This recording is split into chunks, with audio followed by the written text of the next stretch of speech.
So you know I'm paid in full. Hey, what's going on? You're tapped in. It's your host, Joe Teel, and this is another 180 Creator interview. I got another great guest. What's good? Nicholas Reed. What's going on, fam? Not much, man. I've been waiting. I've been watching. I've been waiting, man. Yeah. Yes, sir. Yeah, you were our first guest on the Addicted Dog Game podcast, and that was fun, bro. That was fun. And I was like, bro, I got to get him back for the interview, man. Most definitely. Yeah, I remember you saying that when I came through on that one. You was like, hey, we're going to run one back on a little different style. And I was like, bet. Yeah. Because the first time we came through at Texarkana Podcast Studio, shout out to them. Big facts. This was just an idea, fam. This wasn't even wax yet. Yeah. So now this would be like episode 20. And you going crazy. Yeah, I've been watching. that, Consistency is key in this shit. And you going crazy. Man, I just want to talk, man.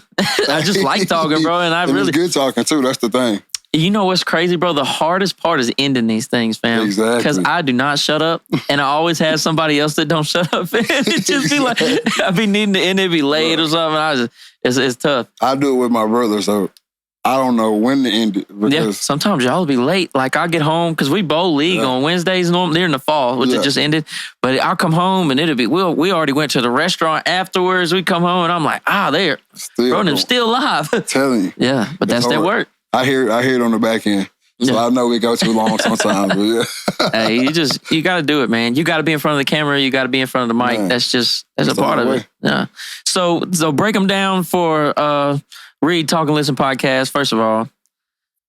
Yeah. Read, Talk, and Listen podcast, man. My brainchild, my baby. Yeah. The thing that kind of got me started in the whole media space.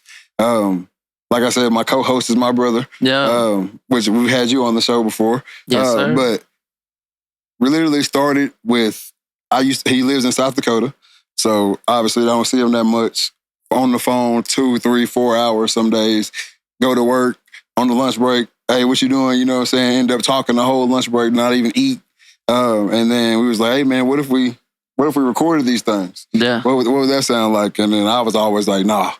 Because I was already doing, at that time, I was doing the sports commentating or whatever. And I was like, nah, bro, I'm on the mic.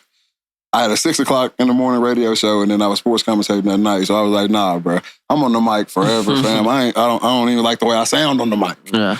And then COVID hits. And we really started talking on the phone for real. And so then it really became like, all right, this is getting out of hand now. We might as well be recording it. Because we started hitting on some good topics, obviously.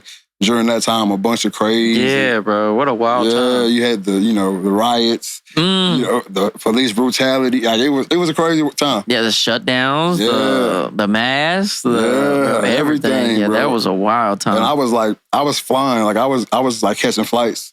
Because, at that time, flights was on the down low or whatever. So I was catching flights, going to hunting and doing all the stuff you could do. They was cheap as hell during COVID. No, damn, I didn't fly during COVID. That's crazy. All the stuff you could do, but I was doing it with him. And so I'm like, okay, cool. Let's go ahead and record a show. And then right around that time, some friends of ours, they had a show called Just Press Play. And they were like, hey, we want y'all to come on and kind of give y'all's take on everything that's going on right now, because we're 3 white guys and we can't relay the message like the way we think y'all could. Yeah. So we go on there and it's boom. It's comfortable. It's good. You know what I'm saying? And it was remote. So I was in Texarkana. He was in South Dakota. They were all St. Louis, I think, and Little Rock. So everybody was spread out. So that kind of gave us like the blueprint on how to do it. But I knew I didn't want to be on video either. I didn't want to sit in my face while I was talking. So we just went straight audio and we recorded 40, 50 episodes. Yeah. Like unreleased to this day. With the other guys? No. Or that was, y'all did 40 and 50 audio episodes, yeah. Shout out Buzzsprout. We was on Buzzsprout just recording episodes. Never put them out. And then one day we was like, all right, let's go. Let's do one for real. And we're going to put this one out. So, hey, whatever you say. Yeah, you better mean that shit. So if you go all the way back on Spotify, the very first episode is called Back for the First Time, because we really was getting back on the mic, but it was the first time we was putting it out. So that was cool. And we just been running ever since, man. Every Wednesday night, 8:30, catch us. Yeah, how many episodes is it now? Because what is it, 6 seasons? Yeah, we're 6 seasons deep. We're we on episode like 16 or 17 this week of the 6th season. So I mean, we pushing 150. 150? Yeah, that's what's up, man. I know. I went back. And that's how many years? So COVID was 2020? Yeah, COVID was 2020. But we didn't start putting out episodes until 21. Okay. And then we didn't start putting out video episodes until 22. Yeah. So 2 years of being on the internet for real. Yeah. 3 years of being on Spotify for real. Yeah. So. You got to do it. Yeah. So I think it's like 200 some episodes total if you go straight record plus the video. But I know when we gave away the 200 for the 2-year anniversary, when I looked at the amount of videos, we had put out a video a week for straight 2 years. Wow. A video per week. Never missed? Never missed. Damn, that says something, bro. Never missed. That's real. So that's why I was saying consistency in this is the only way. Yeah. Whose idea was it to bring in Cam? I met Cam at Gameday. Yeah. So we kind of jumped into the media space at the same time because he was a manager of the phone pros. He was the manager of that, and so he kind of fell back to Gameday whenever it got rolling, and so we was treading water together. You know what I'm saying? Trying to figure out how to work a camera. Yeah, for real. You know what I'm saying? Trying to figure out how to make something go live. Yeah. For everybody to watch or whatnot. So that's how I met Cam. My first producer that we had producing the show, Measley, he started working and doing the AC stuff. So it was kind of taking him away from it. And then Cam was the producer at Gameday. He was doing all the sound, Really? He was doing everything? So wow. I was just like, hey, if you want to, you know what I'm saying? Like, come on. And then he's gotten into everything that we've gotten into. So all the hunting, he hunted this year again. He's starting to shoot the bow. He shot tack with us this year. Yeah. So last year he went as a cameraman. This year he came and shot. So, you know what I'm saying? So like, he's just falling in the mix of all of everything. And that's my guy. So, you know what I'm saying? Yeah. So it was, I ain't gonna say it was my idea to bring Cam on because Trey wanted him on too. Because I was with him. I mean, we traveling on the road. It just made sense, yeah. Yeah, we on the road for Gameday. I'm talking about the podcast on the phone. Like the conversations on the phone never stop. They still to this day. We on the phone 2-3 hours a day. And so I'm in the truck with Cam on the phone with Trey. So it's like we were kind of already. It's like the episodes. Yeah. So it was.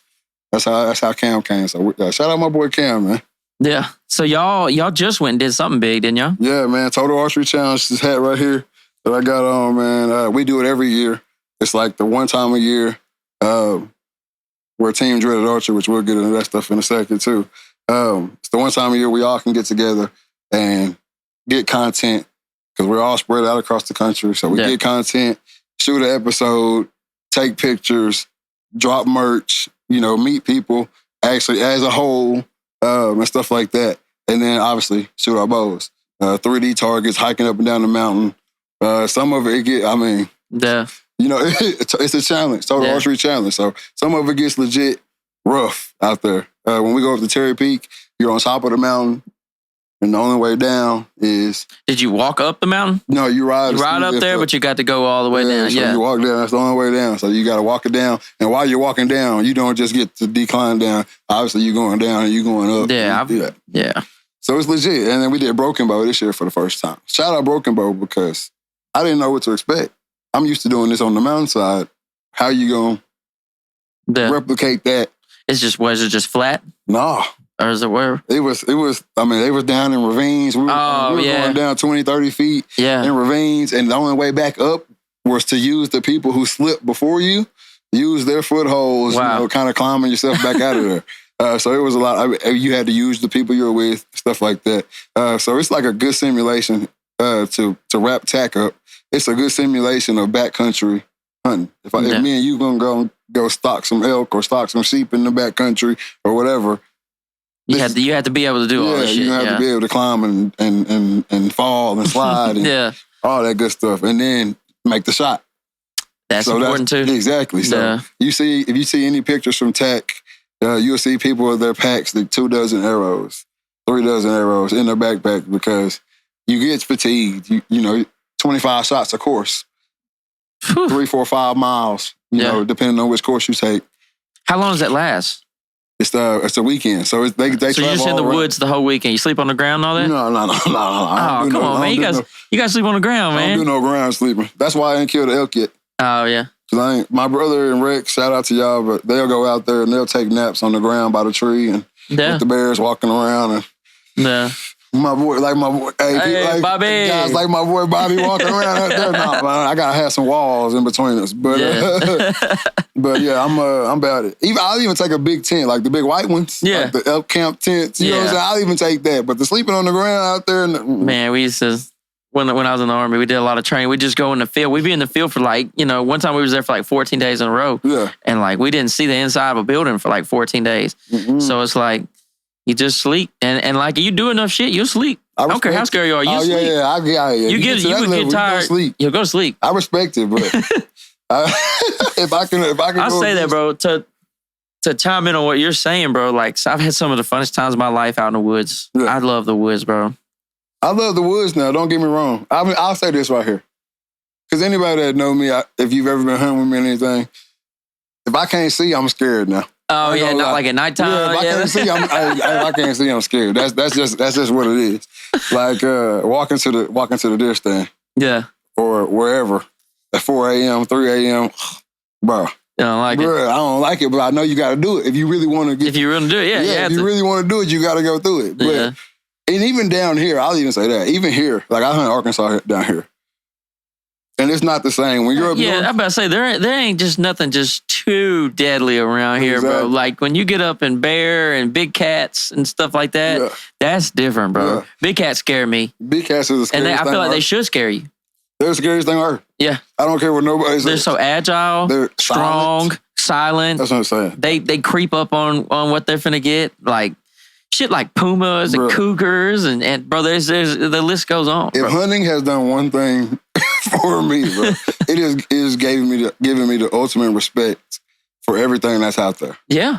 Because even just all the way to a deer are big. This is a big animal. Yeah. And if you ever hunted ground blinds or anything like that, they can come right up on you, right up to you, and you'll never know it. And it's pitch silent out there. There's nothing out there making noise. Yeah. And a 200-pound thing can run up on you, not even walk. Yeah. And you won't hear it. It's crazy how I feel like that's just the way they've adapted, especially being hunted. Oh, yeah. They know. I feel know. Oh, dude, they have superpowers almost of they can tell when they're being that's why people go through all this trouble to shoot them, fam. You have to trick them. You have to put them in a simulation.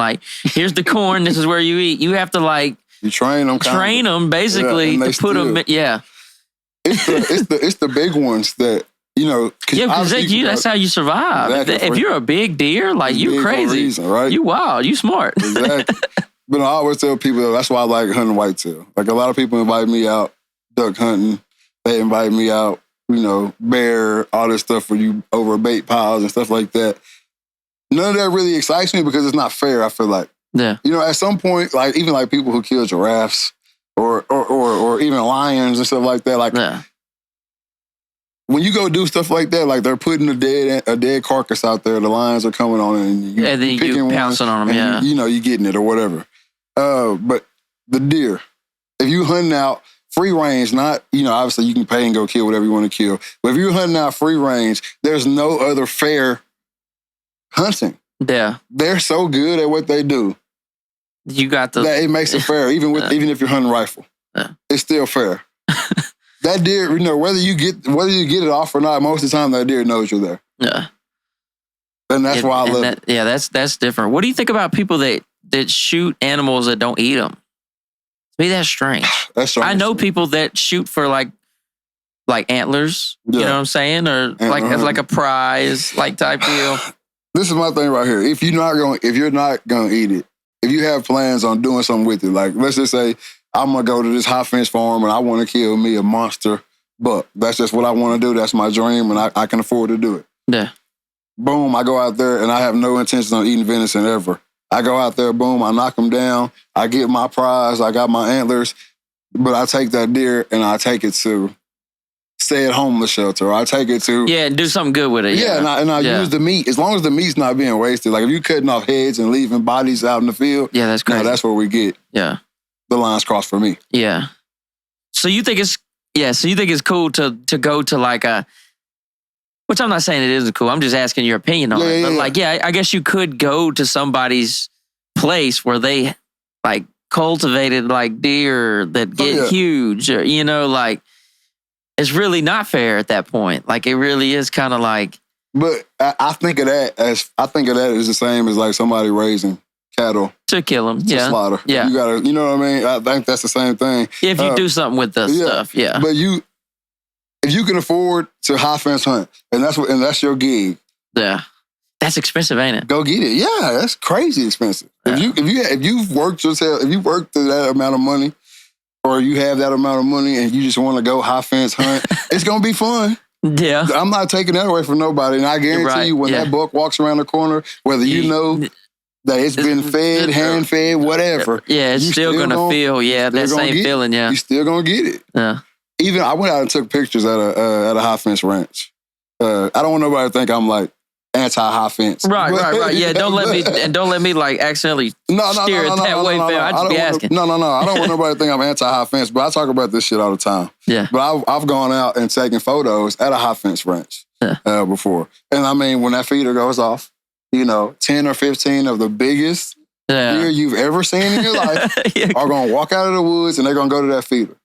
That's the name of the game. That is insane. And obviously, years and years and years, the longer the high fence farm is there, those deer will become more like the deer we hunt, out in the wild. But because it's still survival of the fittest there too, because they are going to get picked off, basically. And then you can go to some high fence ranches that are humongous. So you still have to put the work in. Those deer at that point don't know. Yeah. High fence from just being out because they never meeting that fence. Yeah, that is an interesting thought, man, about animals and like, do they know when they're really put up? I think they know because I feel like every animal, no matter what, if they've been bred in captivity or not, they still have that like instinct of like predators, like something out here can get me or whatever. Like I shouldn't walk up to this or I shouldn't let that get close to me or whatever. You know what I'm saying? So they've got that in them. So I don't think they realize that I'm put up, but I do think eventually they start realizing like, okay, ain't nothing happened to nobody in human terms. Ain't nothing happened to nobody in this amount of time. I think we're good. You know what I'm saying? We can move a little bit more freely now. Yeah. Other than the other deer were like, okay, there was 10 of us. Now there's 6 of us, and that was opening week. Yeah. We heard a bunch of noise, and now there's only 6 of us. And we heard a bunch of noise, and we smelled the smell, and there's only 4 of us now. You know what I'm saying? Must be breeding like a motherfucker, though, to still be a thing as much as people hunt. Well, think about how much, depending on where you are, we let them make it. Yeah, with the rules? Yeah. The rules are meant to make them, let them make it. Breed, that makes sense. And you're starting to get a lot more conservationists on the point where like we're only going to shoot mature bucks this year. Yeah. Sorry if you didn't fill your tag, but don't kill that spike. Yeah. You know what I'm saying, or whatever and stuff like that. So I think because humans have a bad habit of just wiping shit out. Yeah. There's some cool ass animals that were around 50 years ago that are not here no more. Bro, even the whitetail that were here back then. I mean, you ain't seeing that. The deers our grandpa and everybody that they killed back then, if things keep going the way they're going right now, we won't ever see that. We won't ever get to kill that in the wild. Damn. For real? Yeah. Because there's just not enough big bucks. Yeah.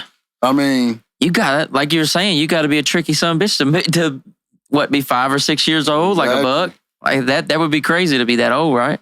Exactly. My first South Dakota buck I ever killed was 9 years old. Damn. Black. Yeah, chest, I killed an old one time, yeah. I mean, his head by itself probably weighed 45, 50 pounds. Sheesh. Like, monster buck, right? I'll probably never see that again. Yeah, maybe not. If I don't pay for it. I'll never see that type of deer again, probably. Damn. And that's just the hard, cold facts of it. Yeah. But I found ways to make it fun because now I'm going straight bow, pretty much. Yeah, the bow is an interesting deal because it's like, we talked about this the last time, but I think I've thought more about this since then. The bow makes more sense because it's more exciting because it isn't just put the crosshairs on and let it go. Yeah. Like just pulling a trigger. It's a lot more to it. Everybody says more primal. I don't know about primal. Well, I mean that's the original How would you kill? You wouldn't kill a deer without a bow and arrow. But we're so far away from that with our bows now, though. Oh yeah, You like know what I'm compound saying? bows and shit like that. that. A long bow now, you primal. Yeah, that's you know crazy. What I'm saying? Like when you kill that deer, you need to go down there and get some blood and wipe it on your face. Yeah, well, like the original Indians, they could shoot their bow and ride the horse at the same time, fam. That's cold as fuck. That's ridiculous, bro. We don't know nothing like that. Bro, we got stabilizers on our bows. Yeah, we're at a bow range, an archer range. Yeah, shout out Cutter Stabilizers. Yeah. So that's great. Yeah, I had to get a shout out there. Yeah. But man, it has gone a long way. So there isn't really nothing like the original hunt, huh? Nah. You mean like back in the day or your first hunt? Well, no, like back in the day. Oh, no, you can't get that. I mean, there's guys, I watch a few guys who are like blow dart guys. Oh, damn, that's crazy. And so they're like in a box for days, like blow darting baboons out in Africa or whatever. Yeah. And I think that's, you know what I'm saying? Yeah, but that's even primal as hell. They're protected in this brick box. Yeah. Right? Back in the day, if you miss or even if you hit, because the way the baboons types work. Aren't they dangerous? Yeah. Like you shoot There's one of lots them, of monkeys that are really fucking dangerous. Yeah. So like even back then, thinking about that, we see this baboon we want to eat. We hit him, and 15 more baboons run out. Now what? Yeah, that's crazy. So they're out. You can't get to the back then hunt. Yeah, you know what I mean. So no, but I think with the bow, like in my case, that's as back as it gets. It's as close to getting. It's as close to it as I want to be. Yeah, because even if I get on the ground with my bow and I miss, depending on what I'm hunting, I could be in some trouble. Yeah, we've took a lot of the danger out of hunting, huh? Oh yeah. We take, man, when you get up in a $500 tree stand. Yeah, some people show me like what they're hunting in. I'm like, fam, that is not hunting at all. Yeah, you get in a $500 tree stand. You get in the new glamping tree stands or whatever they what is call that? them. It's like a damn condo. Tree house, like a tree house? Like a tree house. Yeah, a tree house. You got Xbox, you got your TV, you got your, which I'm not against that. Bro, right? I'm talking shit about these hunters. Like, nah, that ain't real hunting, bro. But I swear I'm going camping, bro. And I'm not camping in my fucking camper, dude. That's not camping neither, fam. That shit is. I'm not against it either, because like obviously, which I'm actually in the process of designing and building one of them type of deals myself. Yeah. You know what I'm saying? But that's just because it's just like you might as well. I want my kids and my wife to go too, though. Yeah, for some shit, you can't get them. Like my daddy had me out there in the shit, bro. Like when we went hunting, it was never fun. Bundle up, it was baby. never fun, bro. Until I got like 12 or 13, it was like, oh, okay, I kind of understand here. Like I'll be the one to, have a, you know what I'm saying, fam. But like, being 8 or 9 and him like telling me to shut the fuck up because I was scared the animals away. Yeah, it's cold. Ain't cold, bro. Stop crying. Don't go to sleep. He be thumping me in the head for falling asleep and shit. Bro. You go to sleep, the deer gonna come out. That's the type of shit he tell me. That's why I've been trying to make that shit happen on purpose now. Oh yeah, it's like, bro, I get on my phone fishing, bro. Yeah. Oh God, bro, I try to do anything but fish while I'm fishing, bro. Yes, sir. I be trying to do that shit on purpose. I be like, okay, I'm gonna close my eyes for a little bit and lean back on the tree. You know what I'm saying? He gonna come out. Shit, nah. Yeah, bro, I like catfishing, bro, because I can't just throw it in there. I can't do it. Bro, because bass fishing, you're like, you got to do too much. That's me. So I put like 3 poles in the water for catfish and start playing on my phone, bro. And hope they. Yeah, as soon as I stop paying attention, I'm telling you, there's something about that shit, bro. I be trying to wheel that shit. The animals know, fam. They know when you fucking up. They know it all, bro. They know when you fucking up. It's been the game for too long. You know what I'm saying? Like, at some point, I don't know. Well, if you think about how we adapt and how we evolve, and they've adapted and evolved with us. Do animals talk to each other? Well, they can prove that in some animals, like dolphins and stuff. Like 100% sure dolphins speak to each other. Dolphins, I learned this on Joe Rogan. Dolphins have different dialects. Like accents, fam. So some dolphins know like he's from the wrong side of town, fam. So they know like he ain't from around here. Type. They're trying to use AI right now to translate dolphin. They're trying to figure out if they can figure out what dolphins are saying to each other. Do you think it'll be words? Like if they can translate, well, I mean, like it would be like actions though. Like swim would be something. Obviously, it wouldn't be. You know what I'm saying? But like. Or this way, or that way, or down, or up. I mean, there's some shit that are concepts. You know what I'm saying? That's a concept that they go through and we go through. Somehow we as humans got together and decided to come up with a word for down or up. They have some way if they're speaking to each other. I've even heard of people saying that the trees and the plant life communicate with each other more than what we previously thought. I could see that. And so I can see that in some instances. They're alive. They're alive. In a way that we don't really understand, because you would say a tree is like an inanimate object. That's hard to say. Inanimate object. Yeah. Because you would think like, like this piece of wood right here, you would say, well, that's just an object. That's not a thing, like a person but that tree is growing. You know what I'm saying? So is that tree not alive? And we've limited what we consider a tree, because bro, just imagine if trees could retain information somehow. Think of all the crazy shit some of these trees have seen. Hundreds of years. Yeah. Murders, wars, rapes, all type of shit. You think you're out in the woods, and then people get real ballsy in the woods. Facts. Man, trees may have the history. My only thing about the communication level of the plants is the brain. What is the brain of it? You think you need a brain to communicate? Well, damn, that seems like someone should ask AI. I like asking AI shit. It's going to probably say no, because AI don't have a brain necessarily. Yeah. I don't know. Communicate. My bad. I be asking AI some shit. See what I want to know. I want to know what AI got to say. Yes, I said, do you need a brain to communicate? Oh, it's typing long. Normally they pop them out fast, This is a Snapchat AI. I just be using different ones. Somebody asked AI before. Damn, I don't really... Stumped that joker. I ain't never had it think this long. Stumped it, man. Oh, it gave me a bullshit answer. It says, no, you don't need a brain to communicate. We communicate through text messages or speech. Told you. That's not really what we were thinking. AI doesn't have a brain, so he ain't going to say, no, you don't you need a brain to communicate. That's like if you ask it, are you finna take over? To be like, no. With your lying ass. You know how many people are asking AI that for sure, though? Oh, yeah. They get asked that 1,000 times a day. Are you about to take over? I like to fool with AI. I like to ask it questions and shit, too. It's quicker than a Google. I'm indifferent on it. Well, mine, from what I'm thinking on it, my stance on AI, and obviously I'm scared as fuck of AI, but at the same time, I don't think we can stop the progress of it. You not messing with AI, that's what I was trying to explain to Luke. Me and Luke was in a full-blown argument. I'm not messing with it, I'm scared of it. And I was like, okay, but think about this. It don't make a fuck. It don't matter. It don't matter if you fool with it or you don't fool with it. There's powers bigger than us that are determined to fool with it. Exactly. I always think about everything in this sense.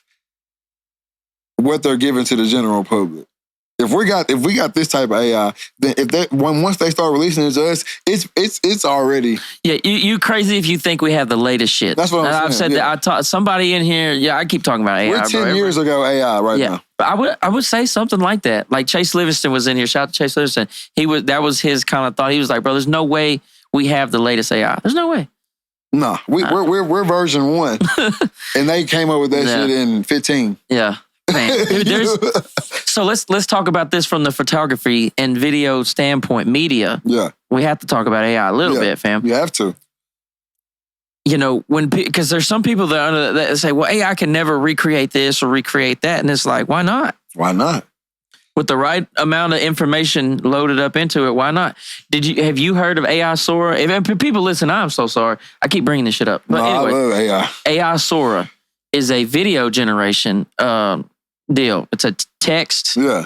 It makes it. This is not for the public, fam. This is a select few have it. I did my research on it. But you can go, tonight, go Google this shit. Or go on YouTube and put AI Sora and see the things this shit has made.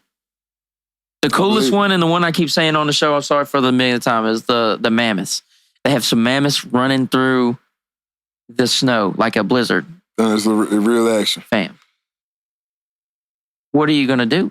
And that's because I was talking to a graphic design girl that was in here. She's cool as fuck. And she's super creative. She makes signs like this and shit like that. And so she's like, and I was like, what do you do the day when somebody decides to go play with the magic box instead of ask you to make their album cover, to make their logo for their business? You can ask AI to make your business logo. She better have the box already open. Yeah. You need to know. That's what I think. That's why I keep fooling with AI, because I feel like I want to at least have an understanding of it. You have to. I think it's tricky, right? Because do Snapchat AI because I don't need AI for my Snapchat. Right. I feel like, you know what I'm saying? Me personally. Do you ever ask Snapchat stuff? I mean, not Snapchat, but AI stuff. And if you do, what brand are you using? No, I only use, and I honestly don't even know the brand of it because honestly, for my podcast, I do literally 10% of the work. You know what I'm saying? But we put clips through AI. Yeah. So you're using something like so Opus.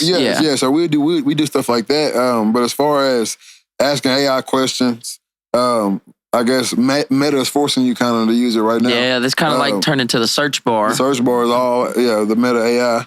So I use it, obviously in that instance. But I feel like it has its place as a tool. Like you said, you need to know how to use it because what happens today, especially in my field, I'm a photographer. What happens today? I mean, you can go to a deal and be like a football player dives in the end zone, and it's gonna make you like 5 or 6 different pictures, and you can choose different stuff. Yeah, then you can, And so they don't need me. Yeah, you don't need me to come to your game and catch you diving in the end zone because you can make it on AI, and it's gonna look just as good, if not better. Bro. I've made some wild ones. Exactly. I go on the AI picture creators, and I just type in stuff. Sometimes it misses. Sometimes AI completely misses what I was going for. Sometimes they make some cool, wild, crazy shit that looks like it came from a movie. Yeah. And it's like, damn, you just thought of that.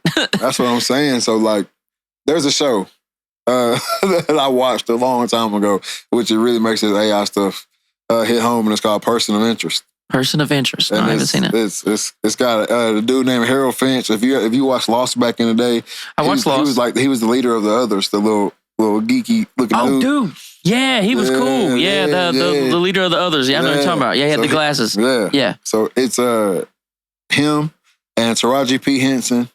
She's a cop in the show. But it's about AI. They call it the machine though. And the machine is taking over, and it's the cameras on the street, and it's using, and then the government's using it to stop crime. So there's really no crime that's going on in this. Oh, you're crazy if you don't think they're going to try that shit one day. Yeah, there's no crime going on in this world because when you get ready to think of a crime, if you do anything technology-wise, you change your pattern, if you send a message to your homeboy, I'm thinking about this, whatever, it kicks out your social security number that you're about to commit a crime. Now, they don't know what you're going to do. Yeah. But they're watching you because they know you're about to do something, right? And so you get ready to commit the crime, you pull the strap out, they're right there, boom. You don't get it off. It's not on the news. Yeah. It never happens, right? So nobody don't even get the chance to do the crime. Nah, they stopping you right there, right? But obviously it's a TV show, so they got the other side. There's the bad guys, or like whatever. A resistance type deal. Because anytime you overcorrect, there's always some type of resistance. Exactly. Yeah. They have found the original machine that the government built, and they stole it, and now they've made it to where it can do everything that the government can do, and now it's taken over that machine. And so now they have access to see everybody. Yeah, they have access to what's going on. Yeah, I gotta watch this. Yeah, so now ain't no more social security number being kicked out. So now crime is booming. Yeah. So that's the premise of the show. But if you will watch the show, you will see how the AI slowly becomes everybody's norm. You're crazy if you don't think that they're gonna make that part like, oh, we're gonna stop crime, we're gonna stop this or that. Like the police using it, and then like even the TikTok ban. If you really dig deep into the TikTok ban, it's something similar to the Patriot Act. You know what happened in the Patriot Act after 9/11? They made it to where they could. Any person of interest. Now I'm butchering this. Don't take more. Not exactly. But it made it to where they could. If you're a person of interest, we can look in your government entities can really deep dive into you. No warrants. No none of that shit. Exactly. And so like there's something in that TikTok ban bill that is kind of like that, to where the bill is not. It's just like everything they do now. They layer the bills to where there's always underlying things, and that's why they're fighting for like secret agendas and shit, man. And so you're reading that you're voting on this, but you really it's this and bop. Yes, and there's something more about them being. It's like more government like control shit. Yeah. And you crazy if you don't think that they're gonna use because what's the most important thing to companies now? It's one word. It's data. Oh yeah. All they want, because and it's really selfish why they want it. It's not even dastardly, like as far as like they don't really want to do nothing evil to us. I don't think they want data to sell us shit. Exactly. I really think that's like a lot of this shit isn't all as evil as as people think it is sometimes. They really just want to sell us shit so bad they'll manipulate shit. Yeah. Like, I really think that. And that's what I'm saying. I think that's the scary part about AI though. Because if you watch that show, everybody becomes to love it. Because it's just to sell us shit. They just want to sell us shit real bad, so they just want our information so they can make sure they stand on top of what I want. Yeah. Right? But what happens when somebody else gets that software or gets a hold of that data? Yeah. And that's the scary part about AI. What happens when the enemy, whoever that may be, AI itself, gets a hold of that data and is masterminding this shit based off what I like? Yeah. You know what I'm saying? Now it's showing me, because we all know how strong advertising is. That is it, bro. Our country moves off advertising. Exactly. The trends or whatever you see the most. You know what I'm saying? But based off what we wear, like most people right now, when you hear this episode, check your wardrobe. That's all you got to do. Yeah. You didn't make a conscious decision to change your wardrobe. You didn't none of that shit. But I bet you have some of, maybe not the latest fashion as like crazy, as far as like the crazy shit that everybody's wearing. Yeah, but like your jeans ain't baggy no more. Yeah. Your shorts ain't long past your fucking knees all the way down to your shins no more. Now, there's some dude out there with this shit. I mean, yeah. There's always somebody stuck in 05 now. You're going to find that. But our wardrobes change. Yeah, because we're seamlessly. Just that. Yeah. And you don't even think about it, but it's every time now when you get on Instagram, when you get on Facebook, the new clothes, the new style, the new fit. You know what I'm saying? Yeah. I done ended up with a pair of jeans and damn boots. And I ain't never owned a pair of boots in my life. I'm 30. and I got my first pair of boots at 29. Like cowboy boots? Cowboy boots. Yeah. Oh, so you never had no cowboy boots? Never. Oh, wow. Never. I got shoes, sneakers. I got my first pair of sneakers at like 28, 27. Game day, Cam. What were you wearing before? I mean, I was wearing shoes and shit, but like I wear, Oh, you talking about like nice shoes. Like some shit you'll resell or something. Like, you know what I'm saying? Like Dunks and J's and I'm with you. I was just wearing like it's a pair of Pumas right now. I was barefoot till I was 28. 28, I ain't wearing no shoes, bro.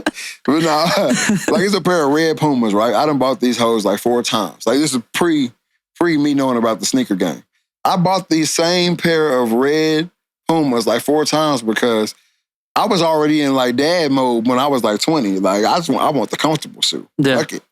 You know what I'm saying? I matched that hoe with something. Yeah. You know what I'm saying? I want the comfortable. When the Roshis came out, every color. Yeah, because those were comfortable. Give them to me. Every color. I'll break my ankle wearing these hoes because they ain't no type of support. Don't do shit. You cannot do shit in those. But give me every color. You know what I'm saying? Like that's the wave I was on, right? And then shout out Cam. I meet Cam. He's like, hey, you want to go to SneakerCon? SneakerCon. We're finna go to the whole convention for shoes? So we go in that's there. Crazy. Bro, changed my life. Yeah. It was sneakers everywhere. That was advertisement. That was advertisement. Sneakers everywhere, bro. Matter of fact, I won a pair of sneakers at the show. So that was my first pair of, not my first pair, but like in this recent time, because I bought like some Gamma 12s and some infrared 6s off a teammate way back in college. And them hoes still in my closet right now. So I had them, but like in this new era, my first pair of J's, some ones, the carbon ones, one of them hoes at SneakerCon. Damn. And then I was like, okay, cool. I got me a pair under me that I can actually, be in the conversation with some cats now. Yeah. And so, actually, one of my For the Toe, shout out my guy For the Toe, hooked me up with these junks. This is one of my first pair right here. Yeah, the chocolate milk dunks right here. That's an interesting outfit, though. It's like a country, it's like it gets less country as it goes down. It's the crossover, right? Yeah. That's my whole schematics with this. Yeah. Like when I'm out there up north and shit, they was like, hey, what you got on? Because I hunt with this. I hunt with my chains on and shit. All that shit. Yeah. You know what I'm saying? So I just because it's just me. For me, and I think something that Texarkana is and has always been, it's been a cross between, because we're not urban enough for it to all be urban, fam. So it always has that touch of country. And so I've always had that same balance of we want J's, we want this, but at the same time, it's like I'm going to wear camo and and shit of that nature. So I understand it. It's wild too, because like I done went through all the shit, right? My freshman year and sophomore year in college, I played football with big ass earrings and 6-piece bottom gold grill and fucking gold chains on. Like that was my in the game. In the game, yeah. You know what I'm saying? Outside the game, in the game, it was all the same. All that shit on. Yeah, you know what I'm saying, or whatever. And then I kind of got out of that. No earrings, no more and shit like that. Short haircut, all that shit or whatever. And then the hunting shit came along, and I was like, man, this shit you could wear this shit on the daily. Like, yeah. This shit too clean. Is that kind of where the dreaded archer deal came from? Yeah, my brother is the dreaded archer. That's his, right. You know what I'm saying? That's his whole thing. If you go get the dreaded archer podcast, you hadn't got it yet. Yeah. That's really the machine that's keeping this whole thing rocking, right? Yeah. So he had dreads. He's been having dreads for a long time. His shit, you know how long his shit is. But he started the dreaded archer, and he was like, bro, how you gonna be, a dreaded archer and not have dreads? You know what I'm saying? Whatever. And I was like, bro, what you mean, Rex? Because Rex is a white guy. Yeah. I'm like, bro, Rex ain't got no dreads. What you mean or whatever? And he was like, that's a given. You know what I'm saying? That's not fair. That's a given. Rex ain't supposed to have dreads. I'm like, all right, I'll give it a try. Right? But I've always been anti-dreads. Like, I ain't trying to grow dreads. Bro, that shit take too long. You know what I'm saying? It's just like too big of a commitment, basically. Yeah, you just, and then you get to these stages sometimes, like when you're growing your dreads out.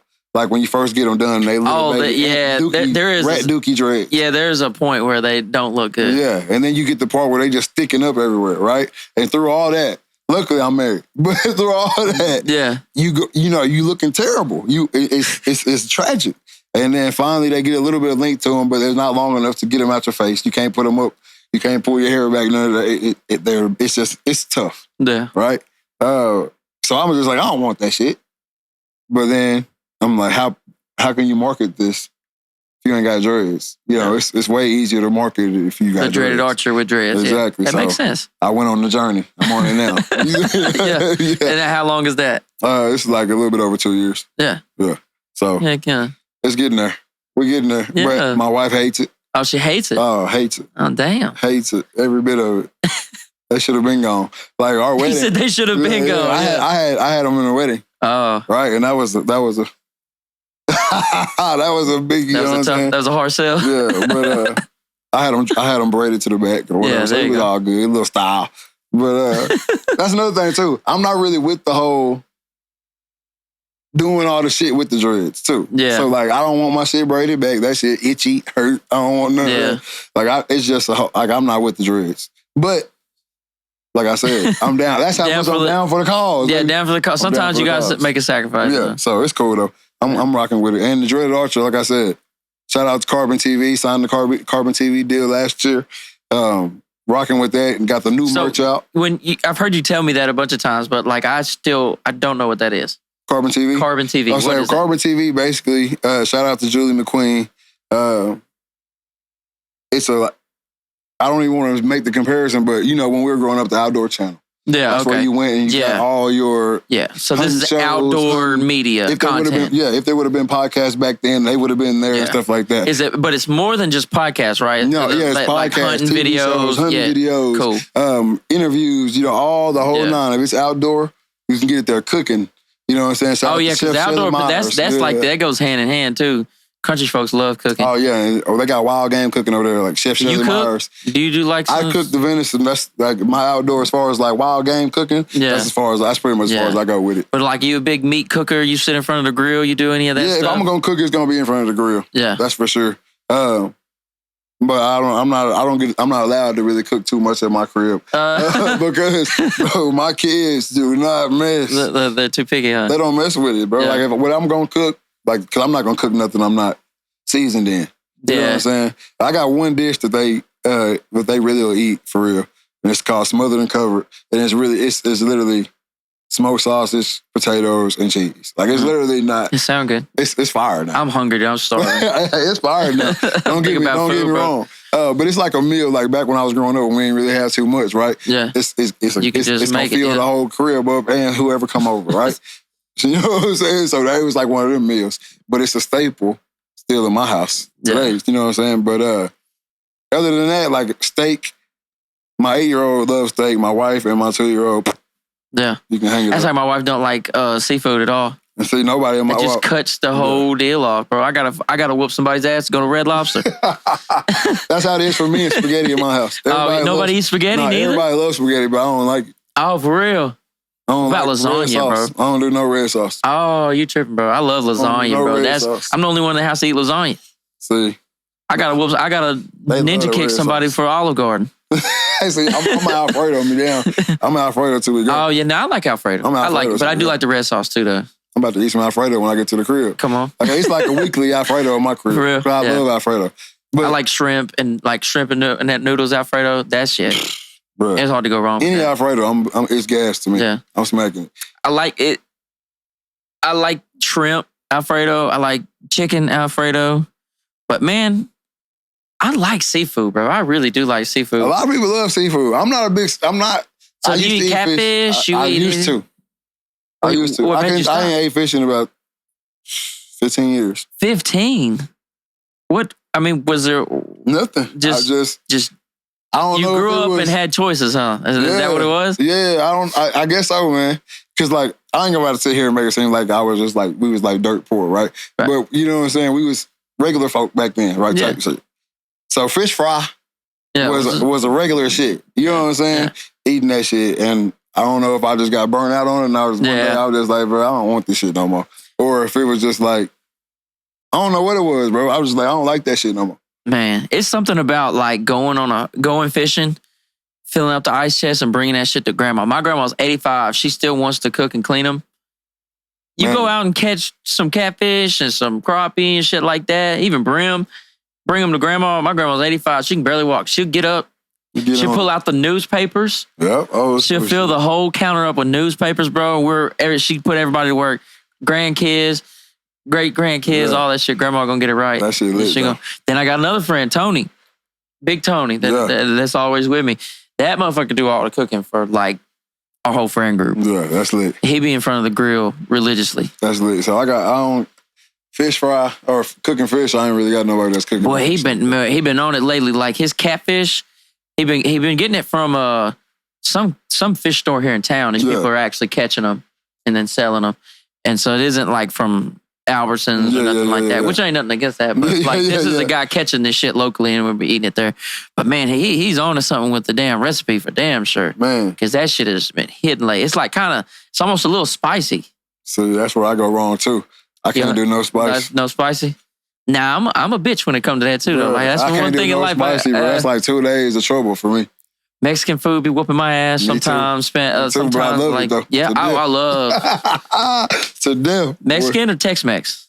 Both. I think they have a preference? They both got their place. Yeah, they both got their place. Like some days I'm feeling, you know what I'm saying? You know, I ain't gonna just give nobody no shout out, but any local joint, you know, y'all know the ones. Yeah, that's got the the original shit. Yeah, I like them. But then some days I want some tamales. Yeah, I love tamales, bro. Nobody touching tamales rice. Come on, man. Tamales rice is outstanding. Or the Bob's dip. Come on, man. You speaking my language, bro. I'll go to tamales. This is a hack I learned, bro. It's like $10 to do this, fam. You go tamales. I get 2 side orders of rice. They're gonna bring me a whole plate of rice. Yeah. Then I'm gonna order the Bob's dip.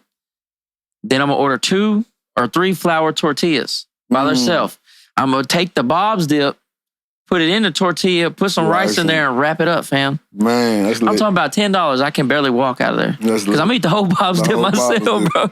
The whole Bob's dip. All the sour cream. Bro, the Bob's dip is phenomenal. That's what I'm saying. It's phenomenal.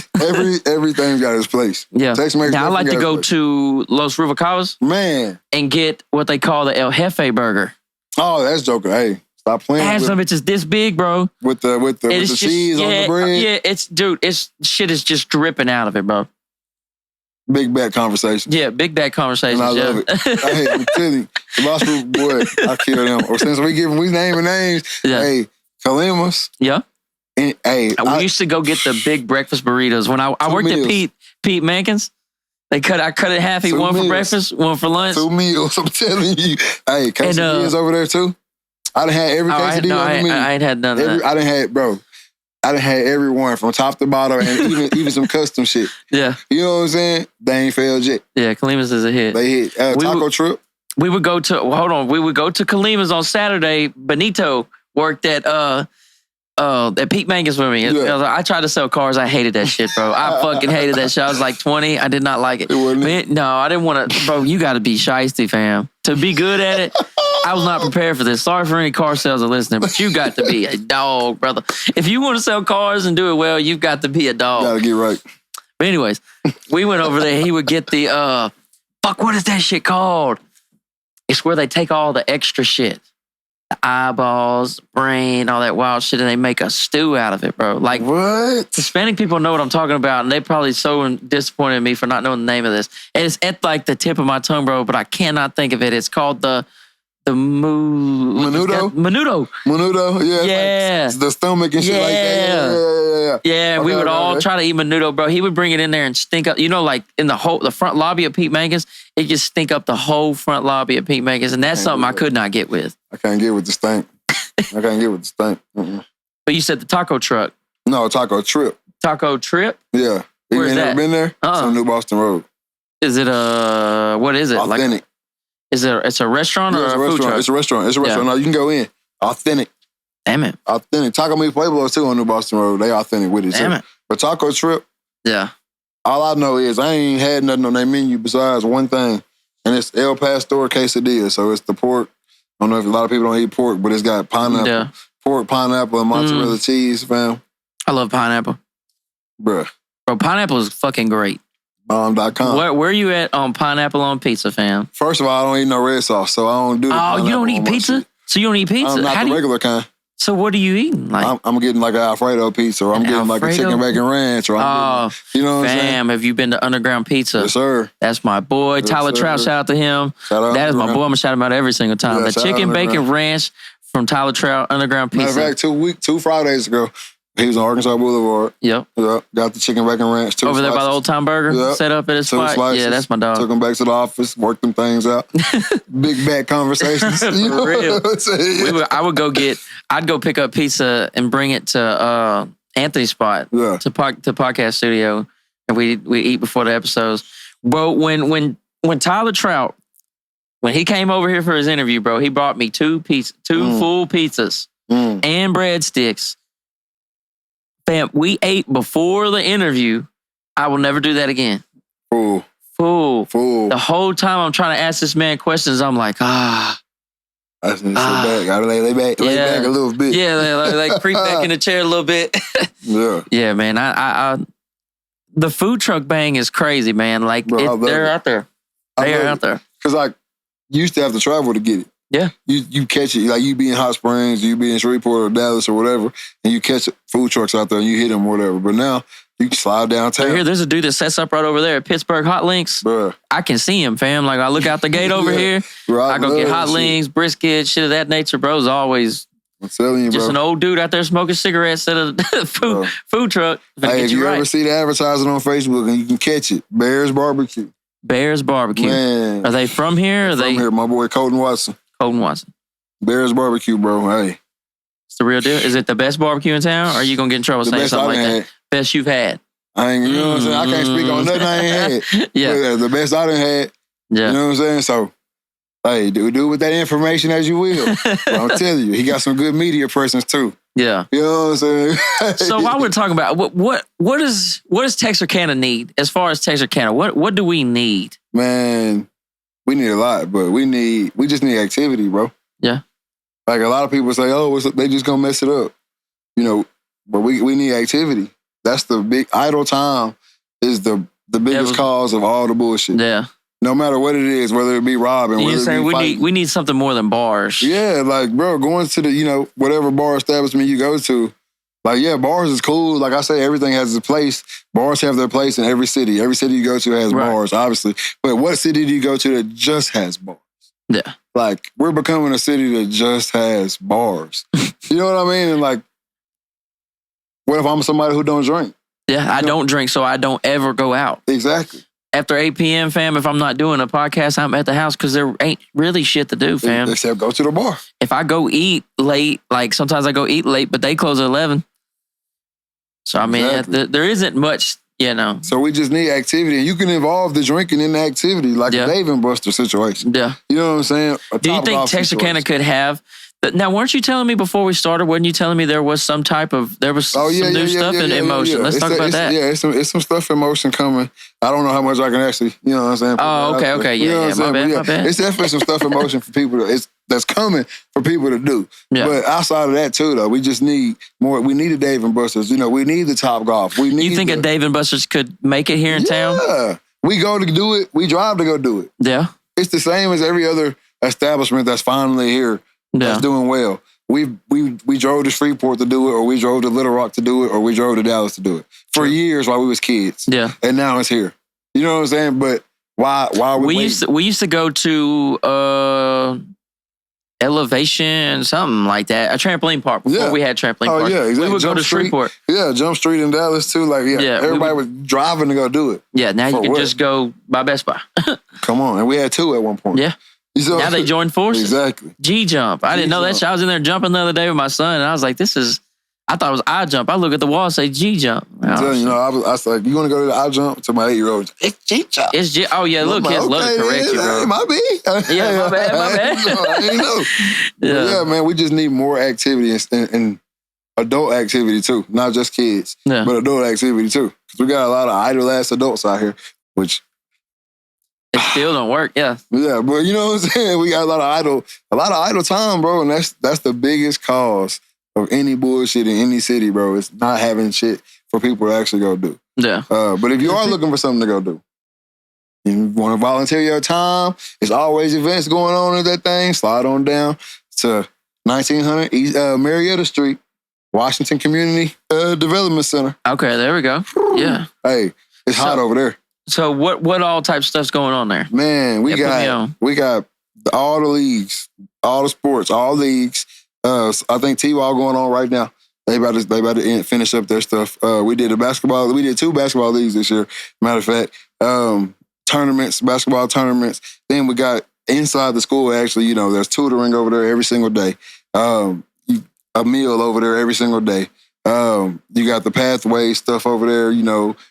All the stuff they do in the community. You got the Read and Rise program. You got Leadership Academy over there. You've got cooking class. You know what I'm saying? They call it like cupcake wars, pizza wars. So it's kids learning how to cook pizza, learning how to cupcakes, learning how to wash clothes, you know what I'm saying? Hygiene, stuff like that. And it's just a spot that's been built for us to really.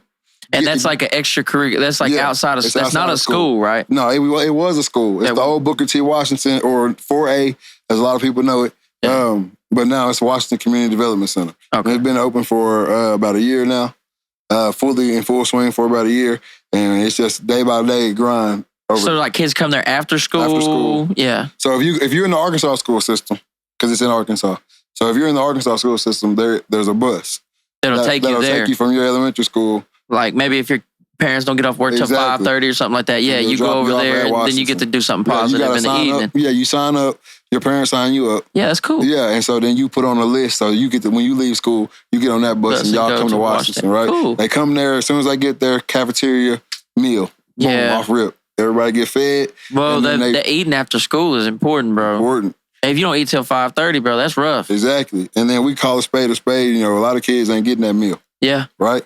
So that's where, you know, great for the kids who come in there and they getting an extra meal, but really great for the kids who come in there and they need to eat. Yeah, no doubt. So they come in there, they get the meal, and then they break off, right? If you signed up for tutoring, you break off and you go into your tutoring classes. If you a basketball guy or girl, you go off in the, I think on Mondays and Wednesdays, or I don't want to get that wrong, Tuesdays and Thursdays, the A&M basketball team comes over. One day's for the girls. The girls team comes over. That's cool. One day the men's team comes over. Right? And so they working with the kids doing that. Dude, shout out to A&M. Shout out to A&M because they're doing some cool stuff. My son went to soccer practice.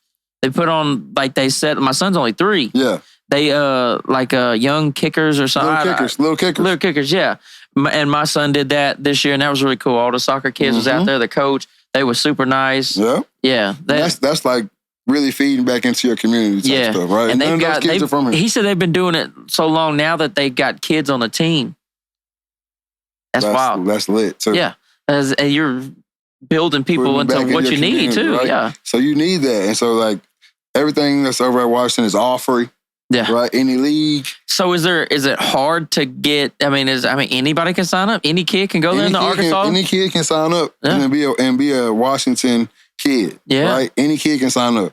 Yeah. If you sign up at Washington, you can get in all the leagues. You get in everything. Your parents can come over. They can volunteer. Anybody can coach. You can sign up. You go through the requirements. So do they need volunteers? Oh, always. Always. So always. This is that's what I was thinking. I mean, for Easter we had 400 kids out there. A helicopter came over and dropped 2,000 eggs out there on the field. I mean, it's becoming something big. Hey, Thursday night, if you haven't got your tickets yet, this show won't even be out yet. No, no. This is probably 2 weeks out. I'm telling you though, if you want to get a ticket, we got the gala. Yeah, that's going to be coming up, and it's I do not know what that is. It's just an event. You come out, all the proceeds go back to the community center. Cool. Silent auctions, dueling pianos will be there. All that type of stuff. The kids gonna get up and sing. It's gonna be a nice event. By the time this episode come out, there'll be a video out. Yeah, good. And, go look at what happened. Yeah, so you know what I'm saying? But no, we are Washington. Always looking for volunteers. We are Washington.org. You can go in there, sign up, be a volunteer. It ain't a requirement, even if you already just go in and go through the process. So you already had the background check. You've already been cleared. So when you are ready to come to the door and say, hey, I want to get in on this event, or I want to do this, or I want to teach a cooking class, or I want to teach kids how to sew, or whatever. Yeah. Boom, you get to do it right then and there.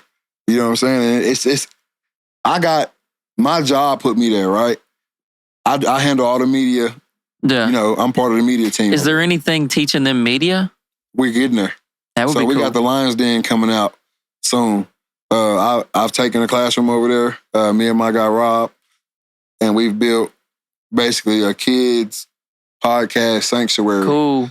6 different sets in one room. Yeah. Everything on wheels. So we film here, film wherever. Wow. All type of stuff. We're going to have history lessons coming out of there. General news from what's going on around the city. All the sports stuff that's going on inside of Washington, the kids will be the sports reporters.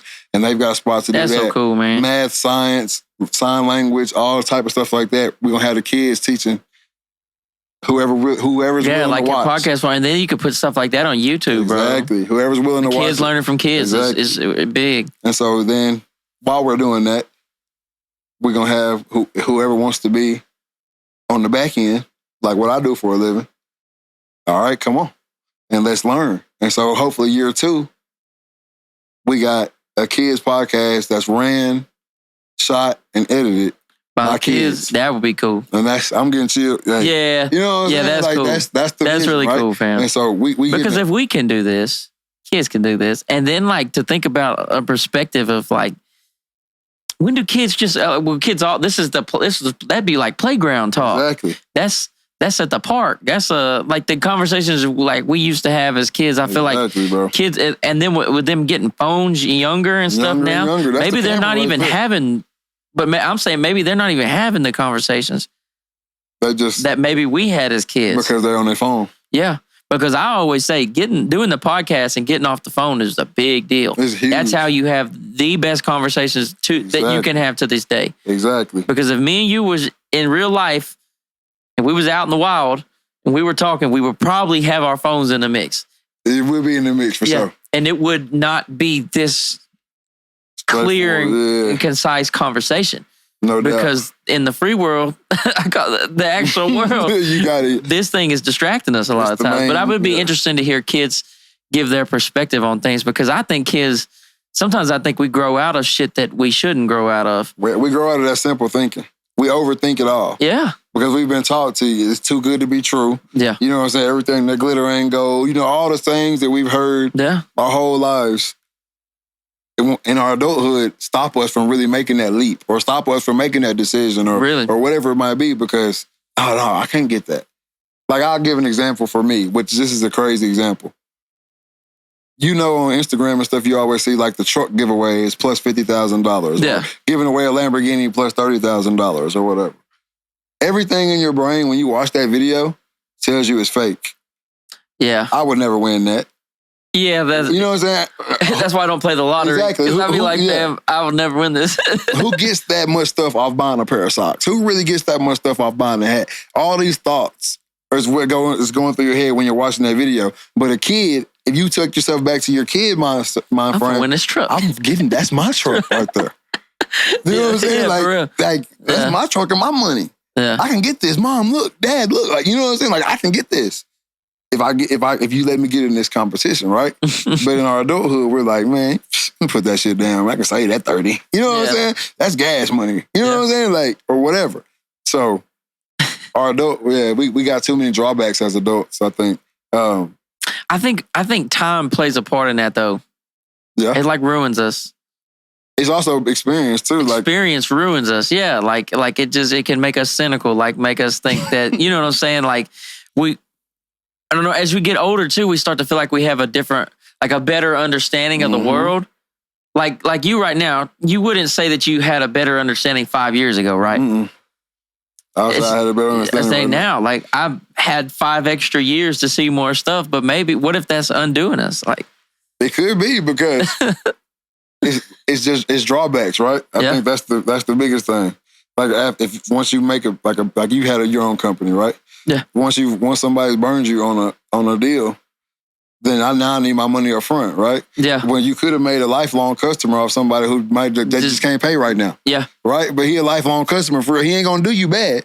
But since that dude burnt you back then, yeah. I mean, I can't even get to that with you. Exactly. You see what I'm saying? So it's drawbacks that life lessons, you know what I'm saying, give us. Lessons. I'll put it in air quotes. Yeah. Because it might have hurt you. You know what I'm saying? Man. But you go through life and you do that a couple times and you get burnt 10 times in a row. Now you on the side of the road. Because, I mean, that's literally the textbook when you're building a system. Like a business, you build the system. This is how the system works.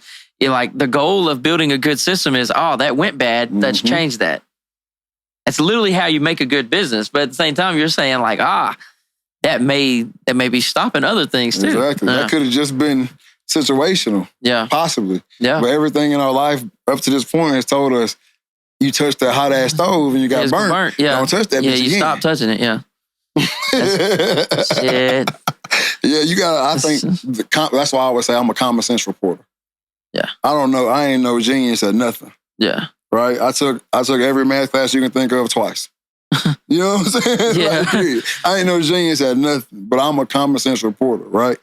And I base everything off the common sense level, or I try to. Yeah. But there's a lot of really smart people that don't have no common sense, and vice versa. And it takes you over. If you go over the top, if you dumb it down too far, then you ain't getting the information. Right. But if you over analyzing everything and giving too much information, you can't think.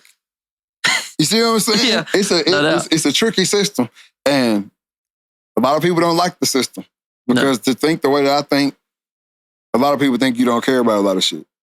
But I take it so to the simple level. And I don't attach emotions to a lot of shit. Man. That's the only way you can think clear in this world, bro. People and their biases and my biases and your biases. It's like, bro, most like 95% of arguments, fam. It's like two people are set in their ways. So like if you come in an argument, two people have an idea of what they think is true and another guy has an idea of what he thinks is true. The argument is just like a sport with words. I just want to... Everybody walks away from the argument. In those type of situations, everybody walks away from the argument feeling like they won it. Yeah. No matter what. Yeah, or mad as hell. Exactly. And this is my thing with arguments like that. Because I do the LeBron Jordan argument 24/7. Yeah. Everybody, if you know me, I'm the biggest LeBron fan probably on this earth. Possibly. You know what I'm saying? Yeah. I'm the biggest LeBron fan. Yeah, we talked about it when I came on your show. Exactly. And I know that ain't the only time. Nah, it comes up. It's almost a weekly thing. Somebody gets in the comment section and says something. Yeah, but LeBron ain't shit. Exactly. To get me going because they know that's the trigger for me. Yeah. I'm the biggest LeBron fan, but every argument I try to walk away and be like, if you're Jordan, if you're KD, if you're Steph, whoever your favorite player is, if you can walk away from the argument and make me go home and think about it, then you did good. Yeah. But most people don't. Right. But I always try to put my arguments to... I hope they go home with that feeling. Yeah. Like, man, maybe I do need to go back and watch some more tape. You know what I'm saying? Or maybe I do really need to do some research. Because most people... That means the argument was good. That you have to read that. But a lot of people aren't willing to rethink their belief system, Exactly. especially after like 25. Like when you get to a certain age, you start to just like, and a lot of people make commitments about what they believe. And so they are not only not really willing to change themselves, they've also made commitments or lifestyle decisions based off of their belief system. And so then if they were to change their belief, then that would change, it would trickle down because they've identified at the like root of their being, they've identified with some type of something that they can't come unattached from. Exactly. If I bust it down at this level, then it's a domino effect. That means every decision I made based off that was wrong. Yeah. And so what am I now? And so that's why a lot of people can't change their arguments. Yeah, or like religion comes to mind. Yeah. Like if somebody says I'm this, and they've made like they make a ton of and I'm not saying nothing bad about it or whatever. Not like everybody can believe what they want to believe. Yeah. I have a certain thing that I believe, but it's like I'm just saying like even me, there's certain things that like if I was to be open about, whatever, it could have that domino effect, and then you get back to the root of it. Like what am I without this? Yep. And I think that scares a lot of people. It's super scary. I think having an athletic background always helps me out in life. And I know coaches tell you this when you're a kid all the time. Like, I'm not teaching you how to be a good athlete. I'm teaching you how to be a man. Right. I'm teaching you how to be a great person or whatever it is or whatever. And you're like, man, shut your ass up. I'm out here to ball, whatever. But no, when you really get down to the root of it, like the athletics part is always what I lean back on because in this life, somebody gonna shit on you. How you gonna react to it? Right. Teamwork, all that type of shit. How to handle certain situations, high pressure moments, staying calm, still getting the job done. All that type of shit.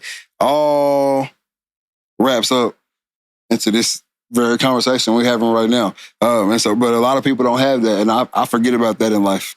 Yeah. Like a lot of people didn't play sports. A lot of people didn't play sports as long.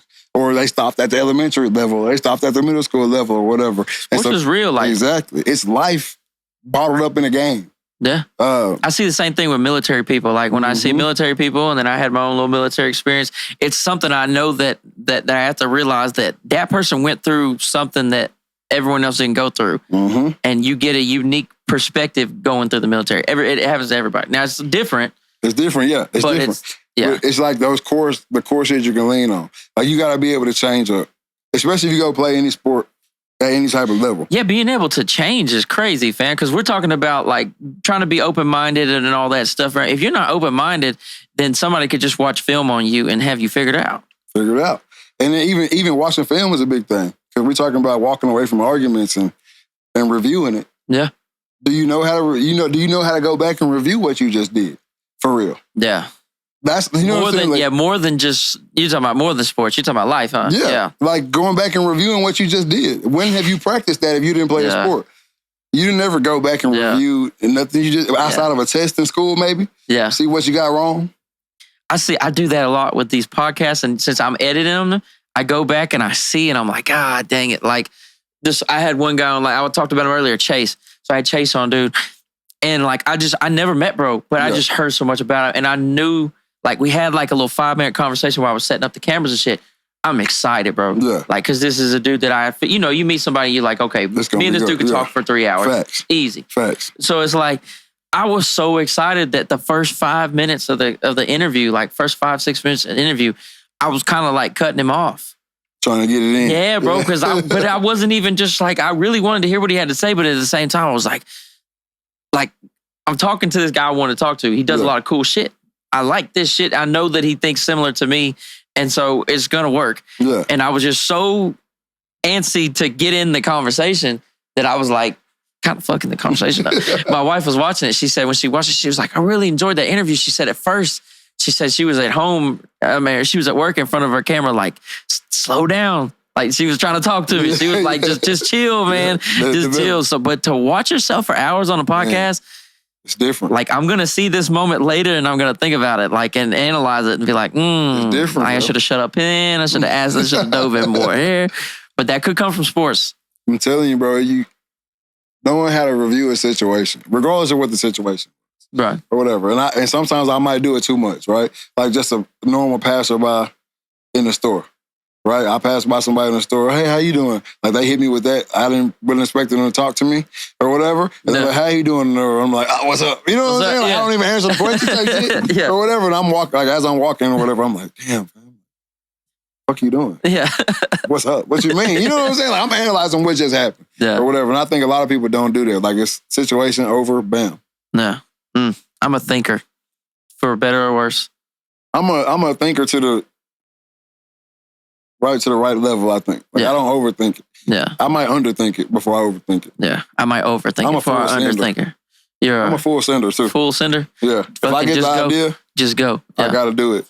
I do that too, but I also can say that I've quit a lot of shit too. I've head dived into a lot of shit, and I have to have a passion, bro. Yeah, no doubt. So there's been a lot of shit that made sense financially that I got into because I was seeing dollar signs and I was like, yeah, I can do this. And then when the grind part comes, I don't like it. Yeah. And then it's hard for me, even money, because it's like I know. I don't know. The studio taught me, I guess, that somebody's going to give me some money if I work hard and I do the right stuff. So it's like, if I don't want to do shit that I don't like. Yeah. So like there was different instances of just different deals that I dove head first in and get about 3 months in, I just fucking quit. Exactly. I think it's okay to quit, just the wrong shit. You got to quit the wrong shit. I've only quit I've only quit really one spot, really. Like quit. And that was UPS. Yeah. When I first moved back to Texarkana. Yeah. I started working at UPS, and it wasn't for me, fam. Was you wearing the shorts? No, hell no. I wasn't no driver. I wish I probably still be working there. Yeah, the driver's got it, yeah. But no, I was come in and load the short guy. Oh, yeah. Right? Low level shit or whatever. But I was fresh out. I needed the bread, right? Like I needed that or whatever. So, well, that, I mean, a lot of people work from, a lot of people work from necessity. Yeah. They work for necessity. Facts. They get, like, my cousin got me this job. You know, it's been people that live their whole entire lives because their cousin got them a job. Facts. Like my stepdad has a connection over here and put in 40 years. 40 years. Like, why'd you? Well, my stepdad sent me over here and I've been welding, I've been putting valves together, or, it's just shit people do. Like I got a buddy that he sells like tractor equipment. And it's just like his like stepdad or, has a connection or like his, is like, well, do you really he might sell tractor shit for his whole life. Me, I can't work out of necessity. I can't. I have to work out of like passion and like it has to be like really like engaging. Exactly. I gotta be thinking about work when I'm not at work for me to want to go to work. Yeah. Bro, before the podcast, so this is how I know the podcast is right for me. Before the podcast, it was driving me nuts because I dove back into the septic business and I'd go put these hard days in at work. And then the evenings, I was finally chilling. And I thought that's what I wanted. But then the whole time I'm chilling, I'm like, bro, there's like I could be doing something, and so like I finally found that now this takes way too much time. So I always overcorrect and then undercorrect. Ah, shit, a bug. He was trying to fly up on you. He thought he was in the woods. He seen your shirt. Man, I bet. You don't know what's going on. But yeah, man, sometimes I feel like I have to fucking do something, bro. Yeah. But that's how I have to. That like the podcast, this shit. I know it'll work just like the studio worked because of what it does like mentally to me. Yeah. This space right here, the same thing with taking pictures or video or whatever. This media space, if you don't love it, it's going to eat your ass up, first of all.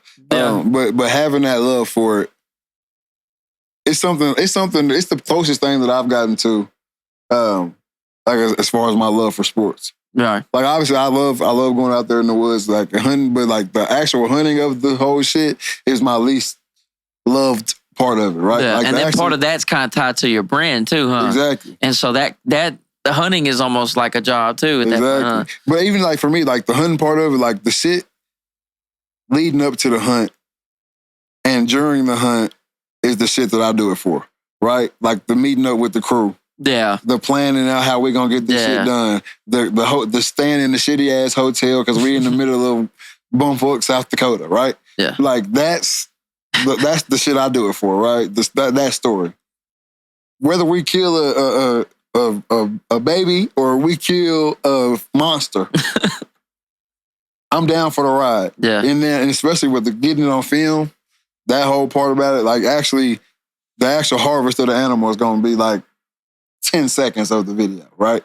If we're looking at it from a media standpoint. Yeah. What's going to make you watch that video until we put that animal down? Y'all creeping up on it, the moments, the anxiety, like pulling it back and, it's and all that. Yeah, for me, bro. Yeah, the misses. Because that's the buildup. That's the buildup. Once you get it done. Yeah, you wouldn't go see a movie where the climax happened in the first 10 minutes. Come on, man. And sometimes that's the climax of the movie ain't the best part.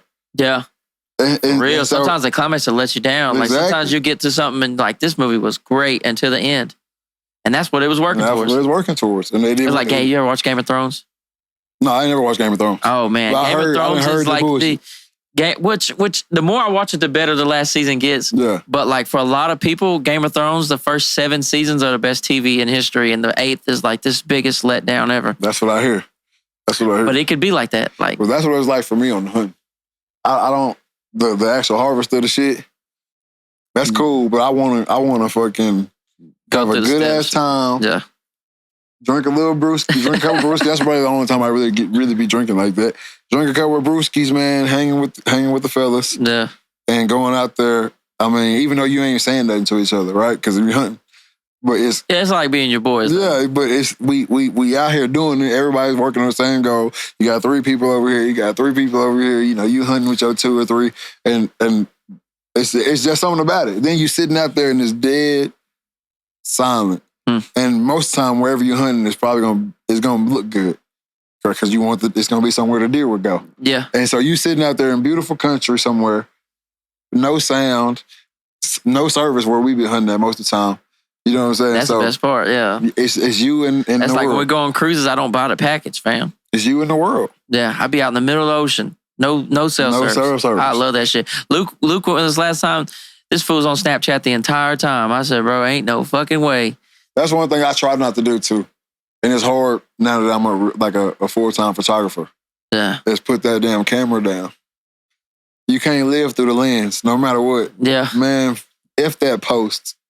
Right? When you go on vacation, man, F that post. You can post that shit when you get back. Yeah. You can, snap what you can, snap when you think about snapping it, right? Snap it up, take the pictures, you know what I'm saying, or whatever. Man, post that shit when you get back. Yeah. You can go look at all my posts, my big posts of like photo dumps of vacations. That shit months after we got back. Yeah. Like I gotta get this shit off my phone. Let me post that shit on Facebook. So you know what I'm saying, have somewhere to save these photos at or whatever. And, you know what I'm saying, whatever. But living as a photographer, I can tell you cannot live through the lens. I did sports for 4 years. I done seen some of the best high school, or I've been at some of the best Texas high school sporting events in history. Yeah. And I can't tell you shit about them. Oh, because you was working. He was just worried about pictures. I can't tell you shit about them. Yeah. Where I'm at when you make that catch matters, in that moment matters more to me than the actual highlight in itself. And as a sports fan, that really sucks. Yeah, right? Because you just want to see the highlight. I just want the highlight. Yeah. I don't care about the angle of it. You know what I'm saying? Or whatever. Right. I want to see the full thing. I want to see how the coach is jumping in the background. Mm-hmm. But all I get is you catching the ball. Square. Yeah. Whatever celebration you do. I'm not even really hearing the crowd because I'm locked in. Focus, yeah. You know what I'm saying? Like I got 2 or 3 clips on You Got Mossed. You oh, really? Oh, yeah. Heck yeah. And I had to live that moment with everybody else on through the phone, on the damn computer screen, or whatever, and I was the one on doing the filming. Right? So put that phone down, bro. Put them cameras down. Have that vacation, bro. Yeah. And I done learned that. And I went to the DR. Like, I'll hire a photographer. Anytime I ever want to do that shit again. Anytime I'll go anywhere else, I'll hire a photographer. We went to the DR. And what is that? And we just kicked Dominican Republic. Oh, okay. And man, big kicked it, bro. Yeah. F that phone. I tote mine around for like pictures and stuff, but I go on cruises. I love cruises. Yeah. And so, but I don't have no service. Man. I get the little app. There's a little app where you can text like the people on the boat. Yeah. Like, where are you? To my wife. But like.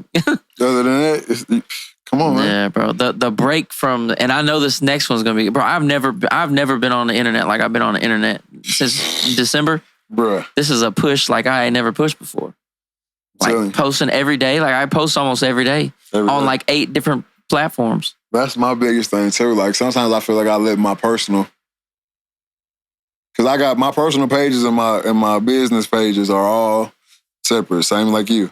Yeah. And I feel like I be letting my personal page go to shit because I'm only worried about the other pages, right? Man, I've just been trying to brand my business through me, like the podcast, both of them through me. So like, I'm selling me right now. Yeah, facts. I don't know, man. I don't know if that makes sense, but like I'm selling like me, like I could just make this podcast set up and be like, okay, who wants to come record here? I'll record you. But it's just like, no, I'm part of the fucking media. Yeah, like part of the experience is talking to me. And like, I have to do my part to build my craft and be interesting, ask the right questions, get the promotion out of you that you didn't even know you could do. Exactly. You know what I'm saying? So like, I am a part of the whole experience. Yeah, and that's, I don't know, that's just what I'm trying to hone in on. You got to sell your brand. Yeah. Going back to the athletic shit, look what we're seeing now. I mean, NIL.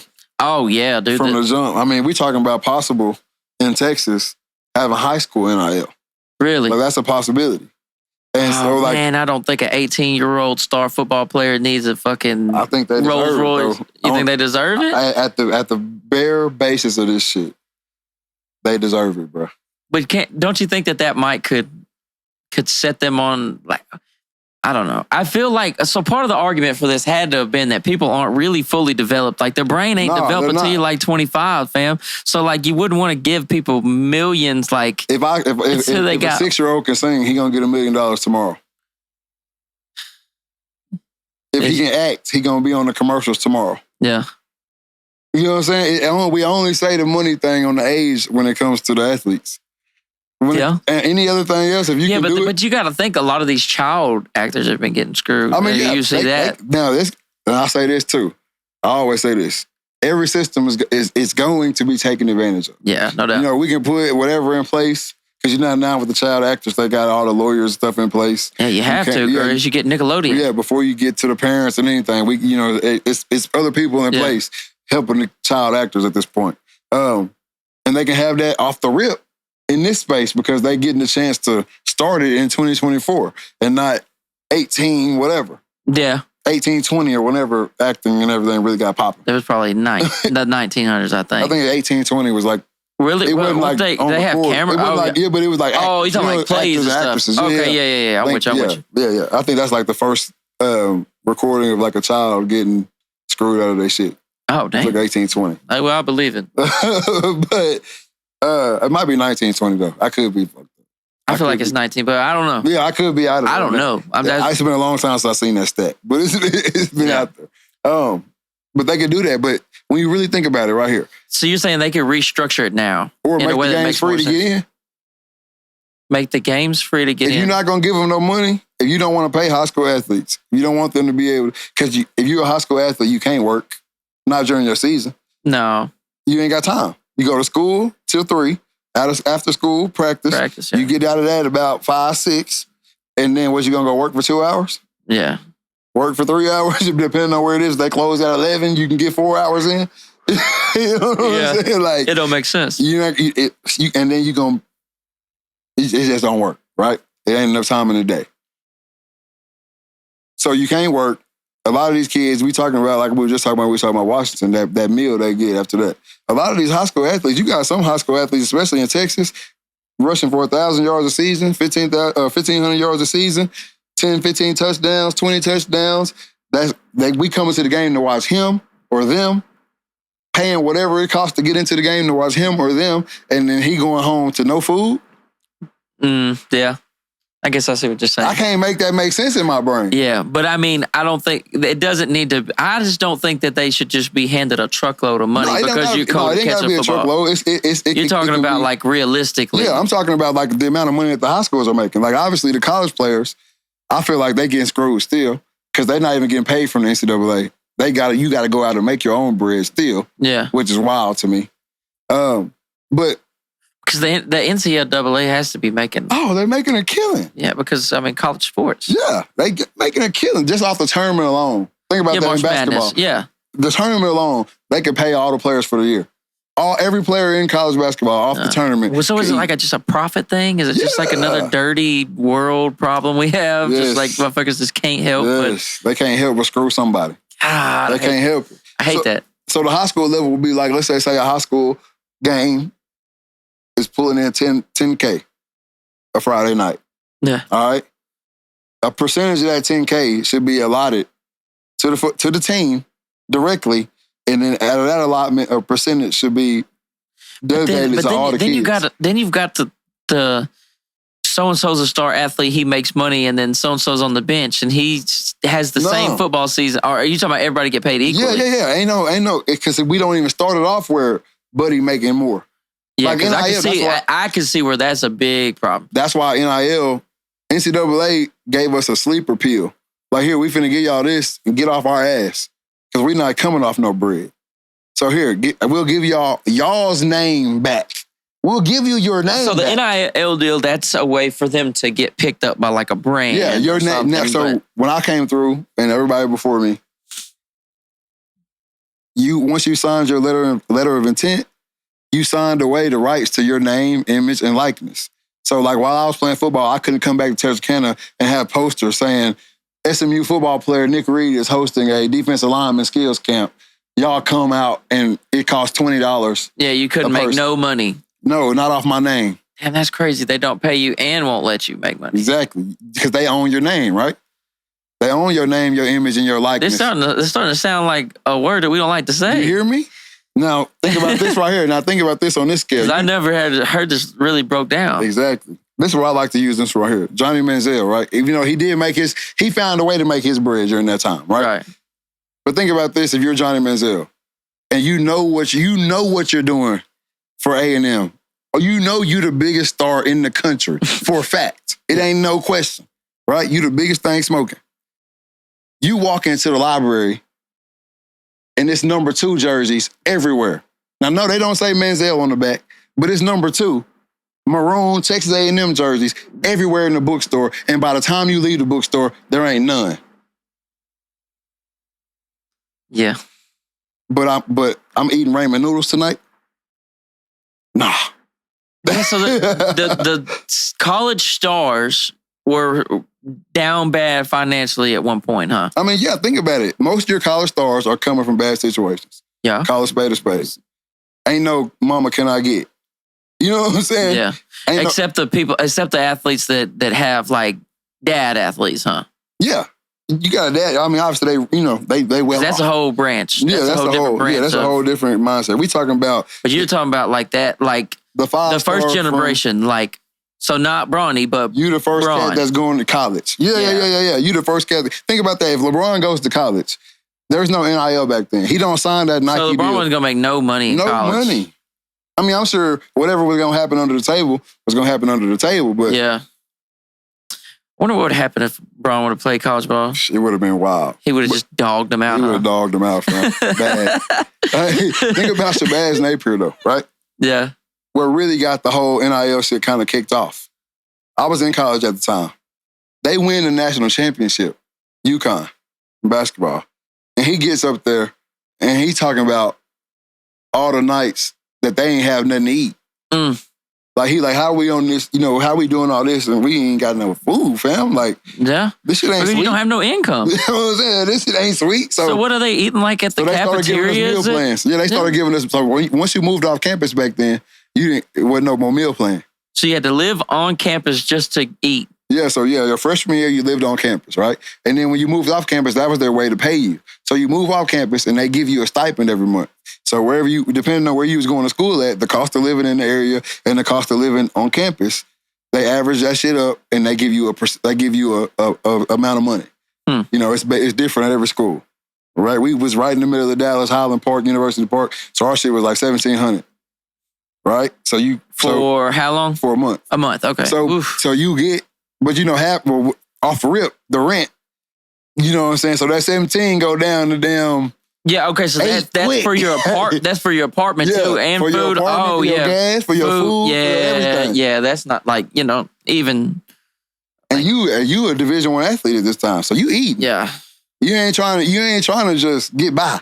You know You have to be. They want you to put on weight, but don't give you no money to put on weight. Exactly. So you get a meal in the morning, you get breakfast after practice, and then if you live off campus, that's it. At first, that was just it. Then the Shabazz Napier shit happened, and we started getting meal plans as upperclassmen or whatever. So that was cool, but you still ain't got no bread. At the end of the day, you can't. Yeah, because you can't have a job. Can't have a job. You're an adult with no job. We worked in the summers. Like, you could stay and get a job like around. Yeah, I've seen college kids. I mean, that's like a thing, bro. Like, businesses wait for summer to get cheap labor. Exactly. So we worked in the summer, worked at this bus company. And you like cleaning off old buses and remodeling them, right? Like, getting them ready to go get repainted. Yeah. That's where, like, if you was a defensive guy, that was the hookup on the team. Like, this guy loved for the football players to come work. So we did that. And that was it. Other than that, you wasn't working. So you get your stipend, you live off that, you make that 17. It was 1738. I'll never forget because Fetty Wap was popping. Yeah, Fetty Wap was popping, right? Baby. So it was 1738 is how much you were getting. And you made that 1738 stretch from month to month every time. Golly. And it sounds like a lot because I know a lot of people like, man, we was only getting 600, but y'all wasn't living in University Park either. So rent was... Well, I saw somebody post today. They were, and this is nothing against knocking wages or nothing, but I was just, it's crazy. You know, somebody said, I'm looking for a job that pays more than $12 an hour. Like, you know, because they need it. They can't survive now. And I'm thinking like, bro, as expensive as shit is today, bro, $12 an hour. You tell me you got to work 10 hours for $120 and you can't even fill up half a grocery cart for that? You ain't getting shit that's $1,700. That same $1,700 you're talking about now is not lasting 2 weeks. Nah, shit, no. And that's so... But anyways, back to sports. Don't let me go. Yeah, that's what it is. So she comes out and says that. So they give you your name, your image, and your likeness back. So now, let's just, you know, whatever said car company can come up to you and say, "Hey, Joe, we like the way you play. No, you know, wouldn't you mind driving a Chevy? You know what I'm saying? I'll drive a Chevy if anyone's listening. I know you got that Toyota, but don't you think you look good behind the wheel of this Chevy? Yeah, or whatever. Yeah, for the right price. Yeah. Okay, cool. Yeah, you and your family, you know, y'all can come and get anything off the lot whenever you want to, and you know, we're gonna give you, you know, $3,000 a month. All you gotta do is make 6 Instagram posts and drive our cars. How's that sound? Yeah. Cool. Bet. Bam. So everybody's happy with NIL. I'm not saying anybody is upset that they're making money. Because it's better than what they were conditioned for. But NIL don't help number 50 on the roster spot. No.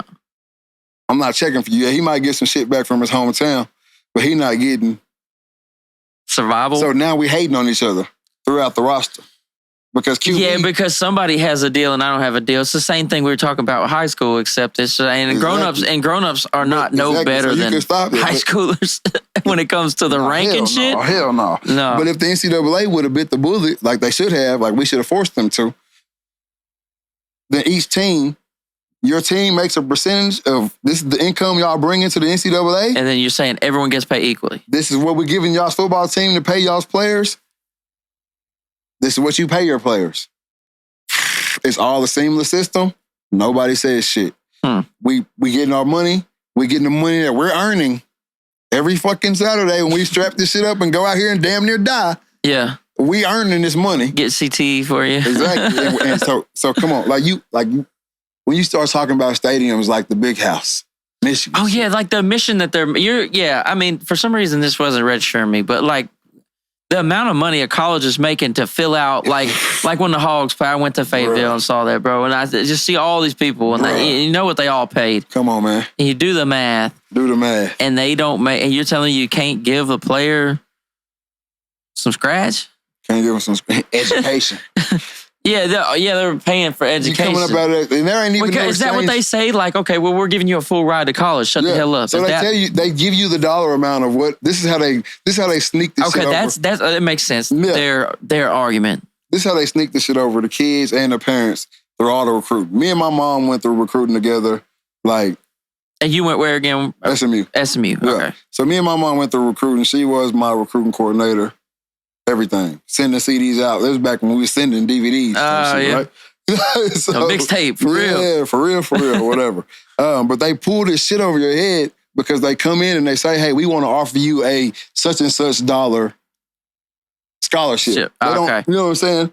And They add up all the 4 years, which a scholarship is not 4 years. It's year to year now. That 4-year shit ended way back in like 2008. You know, it's year to year. So every year you basically re-sign a contract. Also, if shit don't go right, you can, and so you're not even my bad, I'm just stumbling on my words right now, but you're not even guaranteed to get a degree? No, hell no. Oh, that's wild. No, you have to show out in order to still keep the chance. No, I don't even say you got to show out because they're not abusing it like that. Oh, okay. They're not doing that. Okay. But need be. Yeah. It's the easy out. But now you got the portal to kind of combat that. Yeah. Okay. But pre-portal. Yeah.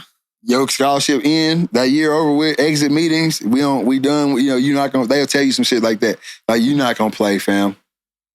You know what I'm saying? Straight up. Yeah, you're not going to play. Let's go ahead and find something else. Yeah. You know, or whatever you want to do. You can stay here if you want, but. Break down the portal for me, if you're done with that. Oh, yeah. Where it was coming from. No, I was just saying, I don't even know where I was going with that. The NIL. Oh, yeah, the NCAA shit, the NIL. So no one's mad at the NIL.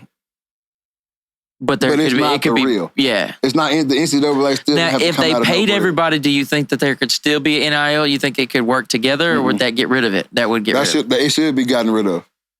I don't want them to get rid of it because they don't have another system. You're saying everyone should get paid equally to play for college. Yeah, and every team not going to make the same amount of money, right? Right. Because every team ain't bringing in the same. And so you have to be good to make more money. So what does that do? That makes the fucking football better. Yeah, because everybody wants to win games. They want to fill crowds. That's how you get paid. Exactly. Everything becomes more important. Filling your stadium, having a 3 in whatever season ain't acceptable no more because we not coming to the games. Y'all ain't making no money. And then with the portal, people are going to go to the big teams. They're going to. They get paid over there, huh? Or are you saying they wouldn't have no portal? The portal wouldn't be here. Yeah. Or it wouldn't be a big deal. So I think we're finally there. Do you think the portal is good? I think the portal gives the players enough power right now in the situations that they're in. Yeah. There's good and bad to the portal, but right now, the shift in power, I have to ride with the portal because I can't ride with the way it used to be. Yeah. The coaches having all that power, literally having a player by the balls. Yeah, that's never cool. I can send you home when I get ready, but you have no say-so in your future. I can't get behind that. So the portal, I love it because it tightened up, it tightened them booty holes up on them coaches a little bit. You know what I'm saying? But does it give somebody that maybe ready to focus on the wrong things a chance to mess with their career? Like a 19-year-old is making incredibly huge decisions that a regular 19-year-old maybe not be making. You saying like moving schools? Yeah. You know what I'm saying? Like, I don't know. Or as Damian Lillard would say, running from the grind, maybe like it's not working here. Like I said before, every system gonna get taken advantage of. Yeah. So is there a bunch of grind running? Hell yeah. You think it's a bunch of cats that's running from the grind. It's a bunch of cats that, oh shit, we got either somebody else transferring in from a school that you deem better than this school that y'all at. Yeah. So obviously, you know what I'm saying, he gonna have a little bit more shit in the tank. Yeah. Than the average guy that's walking through the door and you ain't ready to compete with that. So you leaving, or even just a bad argument. You know what I'm saying? So every system, there's some motherfucker out there that got mad at the coach, and instead of working it through like an adult and growing through the situation, it's just like portal, bitch. Exactly. But I'll take that because back in the day, it was okay. It's not resolved until the coach is happy. Exactly. What happens when that coach walks away with a sour taste in his mouth? Yeah, and you're stuck with all the control. Exactly. Yeah. So you know, it's like balance, like checks and balances, like even the government type, or what the government's supposed to be like. Exactly. So I know a guy that I played with, and literally during the middle of practice, the receivers coach told him, "You will never play here. I brought you in and replaced some guys. You ain't cutting it, so I'm bringing in guys to replace you." Straight like that, right? If that happens in 2024, cool, boom. Bet I hit the portal and I can go where I need to go right now. Somebody's going to take me. To play. But instead, back then, this guy had to leave, go down and play, and then ended up at Alabama National Championship. You couldn't go from one place to another place like day one? You couldn't transfer laterally without sitting out. Like green shirt or red? Yeah, what's like that shit called? You lost a year. Okay. If you had already redshirted. So if you already was past your redshirt year, let's say you redshirted your freshman year, boom, redshirt over with. Can you explain redshirt to me? You just don't play. And what is the cause of that? So back in the day, or anything, it could be age, it could be, we got So you get 5 years. This is how it used to be. Now the guys playing 8 years and shit. Oh, damn. 8 years of college? Yeah. They better have a master's, shit. huh? Exactly. But you had 5 to play 4. Okay. That was the whole. Yeah, okay. So there was one season where, like, if shit was going wrong, I could change school. So you come in, sit out a whole year, then get picked up where I want to go. Okay, that makes sense. Still play 4 years. Okay, the portal sounds better than that. Exactly. But I'm really not tapped in on like college sports, so I've had questions I've been wanting to ask somebody. Yeah. I know you don't want to ask about. Oh yeah, for sure. But so Retro, you come in, whether it be you too little, too slow, you don't know the defense, you ain't picking up the plays yet. We got 3 guys that can play at your position, and you're 4th on the roster spot as a freshman. Ain't no point in us wasting one of your years getting 2-3 plays a game. You practice, you watch film. You know what I'm saying? If you one of the ones, you still travel with the team and shit. You just ain't playing. You know that. In some games, you even dress out. And your ass still ain't playing. You just know you ain't playing. You ain't even got no helmet. You just out there. You don't have a helmet. No, you a hype man on the sideline type shit. Or whatever. Yeah. But so it's just a development year, basically. Yeah. And but that doesn't happen to everybody, though, does it? No. That's just insane. No, so you get the true. That's when you hear true freshman. A true freshman is you showed up to play and you played. You showed up your first year and you out there. Yeah, true freshman. That makes sense. And then you got redshirt freshman. And so once you redshirt, you become a redshirt freshman. Take your sophomore year in the classroom. You're on the football field, you were still a freshman. Yeah, you're a freshman. You're a redshirt freshman. Okay. And then your actual junior year, you're a redshirt sophomore. And so that gives you that 5th year. So whenever you're a senior, you're a redshirt junior. And then your first year in grad school, you're technically a senior on the football field. Okay. Right? Now guys are like Michael Penix played 7 years. And so what's the thought process behind that? Did they just make a rule change? Well, the COVID shit helped them out. Okay, yeah. Because they gave them an extra year. Because people was getting fucked out of a season, huh? Yeah, so they gave them an extra year, even though they still played. Damn, COVID sucked. Yeah, COVID was wild. COVID was awful. Yeah, but they've been fucking these college players for so long, bro. I can't get behind anything. Yeah. Or I can't go against anything they getting right now. Yeah. So you're just excited for the players that there's more options than just, I hope the coach likes me. Exactly. I remember the days. That's why. Like, I remember the days. I never was on that type of level too, because no matter what, my mom was gonna make it happen. Type shit. Yeah. So even if I ran out of money at school or whatever, I could call home. Yeah. And get whatever I needed, or she come down there and handle whatever needed to be handled or whatever. I live close. Dallas ain't shit. Yeah. You know what I'm saying? So, but I seen guys on the team who couldn't make that call home. Yeah. You know what I'm saying? Who people was from New York. People from Pennsylvania. Damn it. You know what I'm saying? Florida. It ain't no hop, skip, and a jump. They can't come save you. It's a flight to come save your ass. Damn it. Yeah. Or whatever. And so what about those type of guys? It just... You know what I'm saying? And so I always thought about that even while I was in school. Anytime I could help a teammate and that type of shit, come on. When my mom come in town, who want to go eat? Yeah. Whatever. You know what I'm saying? We was always on that, because there's literal guys, especially when you go to a school like SMU, it's crazy because all the money that's around you, right? Yeah. Is this just like from the area? Yeah. Yeah. It's Highland Park.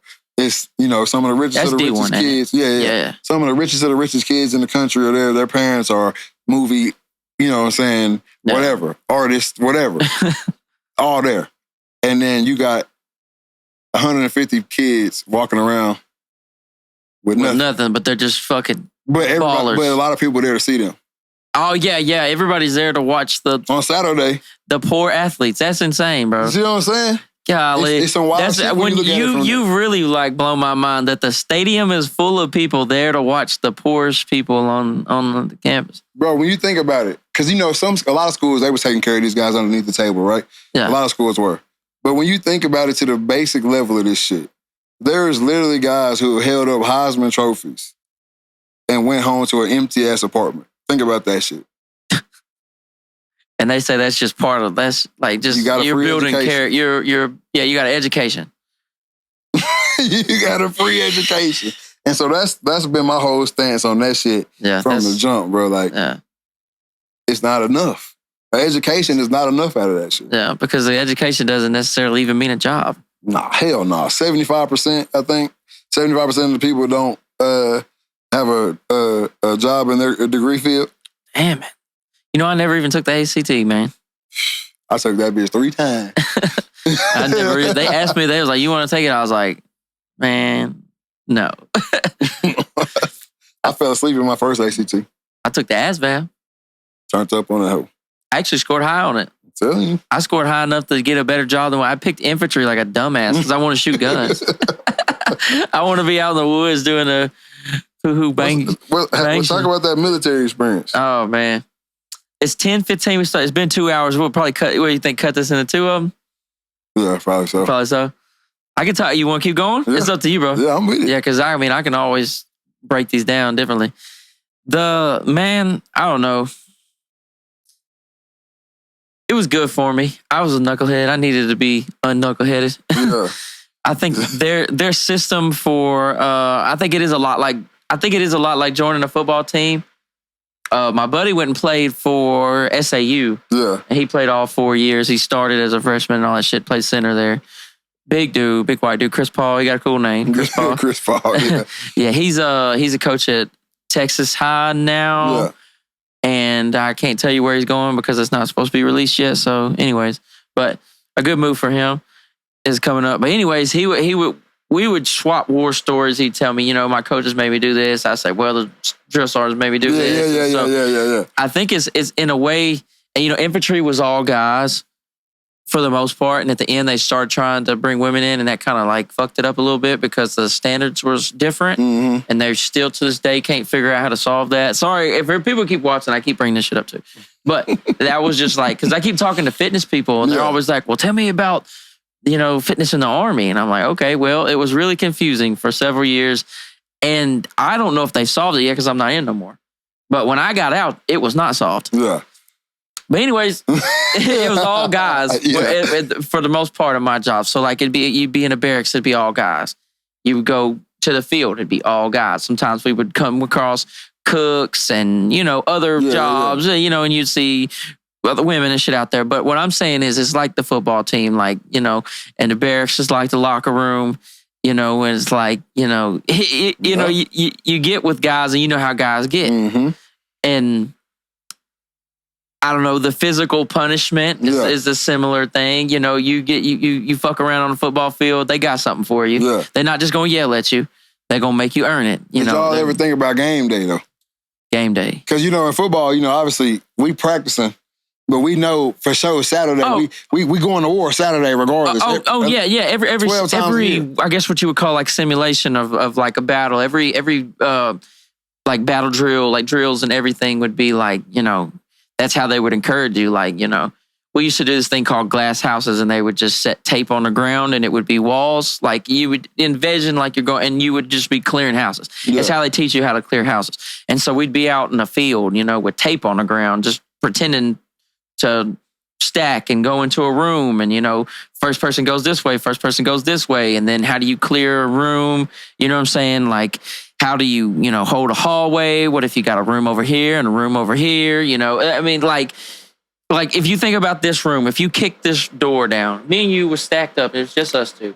And we kicked this door down and we needed to, and there could be somebody hiding in this bitch ready to kill us at any corner. Yeah. You can't fuck up. You can't fuck up. It's game day. It is the exact same thing. So like you kick in that door and bro goes left and you go left and one of you was supposed to go right and he's sitting in the fucking corner laughing. Somebody's getting shot. Yeah. So, I mean, game day is the real fucking thing, bro. And then, and that's why they get, if you was ever taking some type of drill not serious, we would get fucked up. Yeah. They're like, hey, look, if you did this today, and that's the thing, let's say we go out to the field and we do some type of exercise. Okay, we're working on an ambush today, or we're gonna attack this building. This is they say there's 2 targets in there we need to get. Yeah. You go in there, we're shooting blanks. And there's like an OC, somebody in there that is in control of the training. And they're taking notes. They're watching what's actually happening.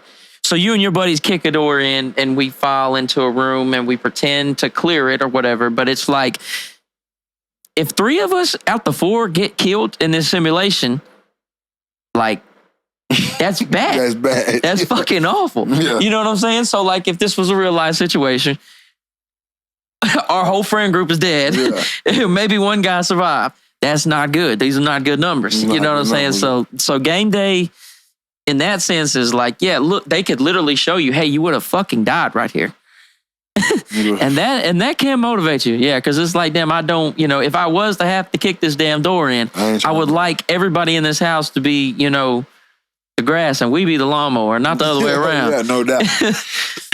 But we did some, like clearing houses especially, or clearing rooms or clearing buildings, and then like the different complexities of like, how big is this building? How many man team is it? You know what I'm saying? You could have 2 squads.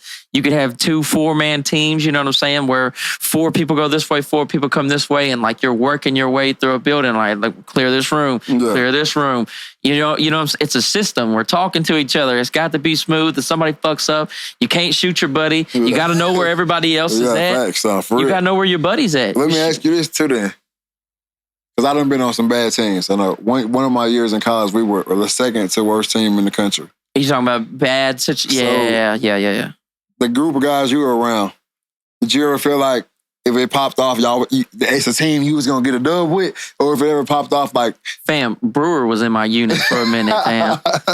I just want you to think about that. Me and Brewer in the same unit for a minute. He the type of character, he might pop yeah. But if shit really, you know what I'm saying? He might have been good, bro. But like, one thing about Brewer is that those he'd fuck off in them drills, bro. So like, if it really came down to it, he may be cool, calm, and collected in the situation, because maybe he's used to turmoil and you know what I'm saying? Used to shit maybe being not always copacetic, maybe better than somebody that knows the drills. Yeah, facts. But at the same time, fam, if you don't know the drill, you don't know the drill, fam.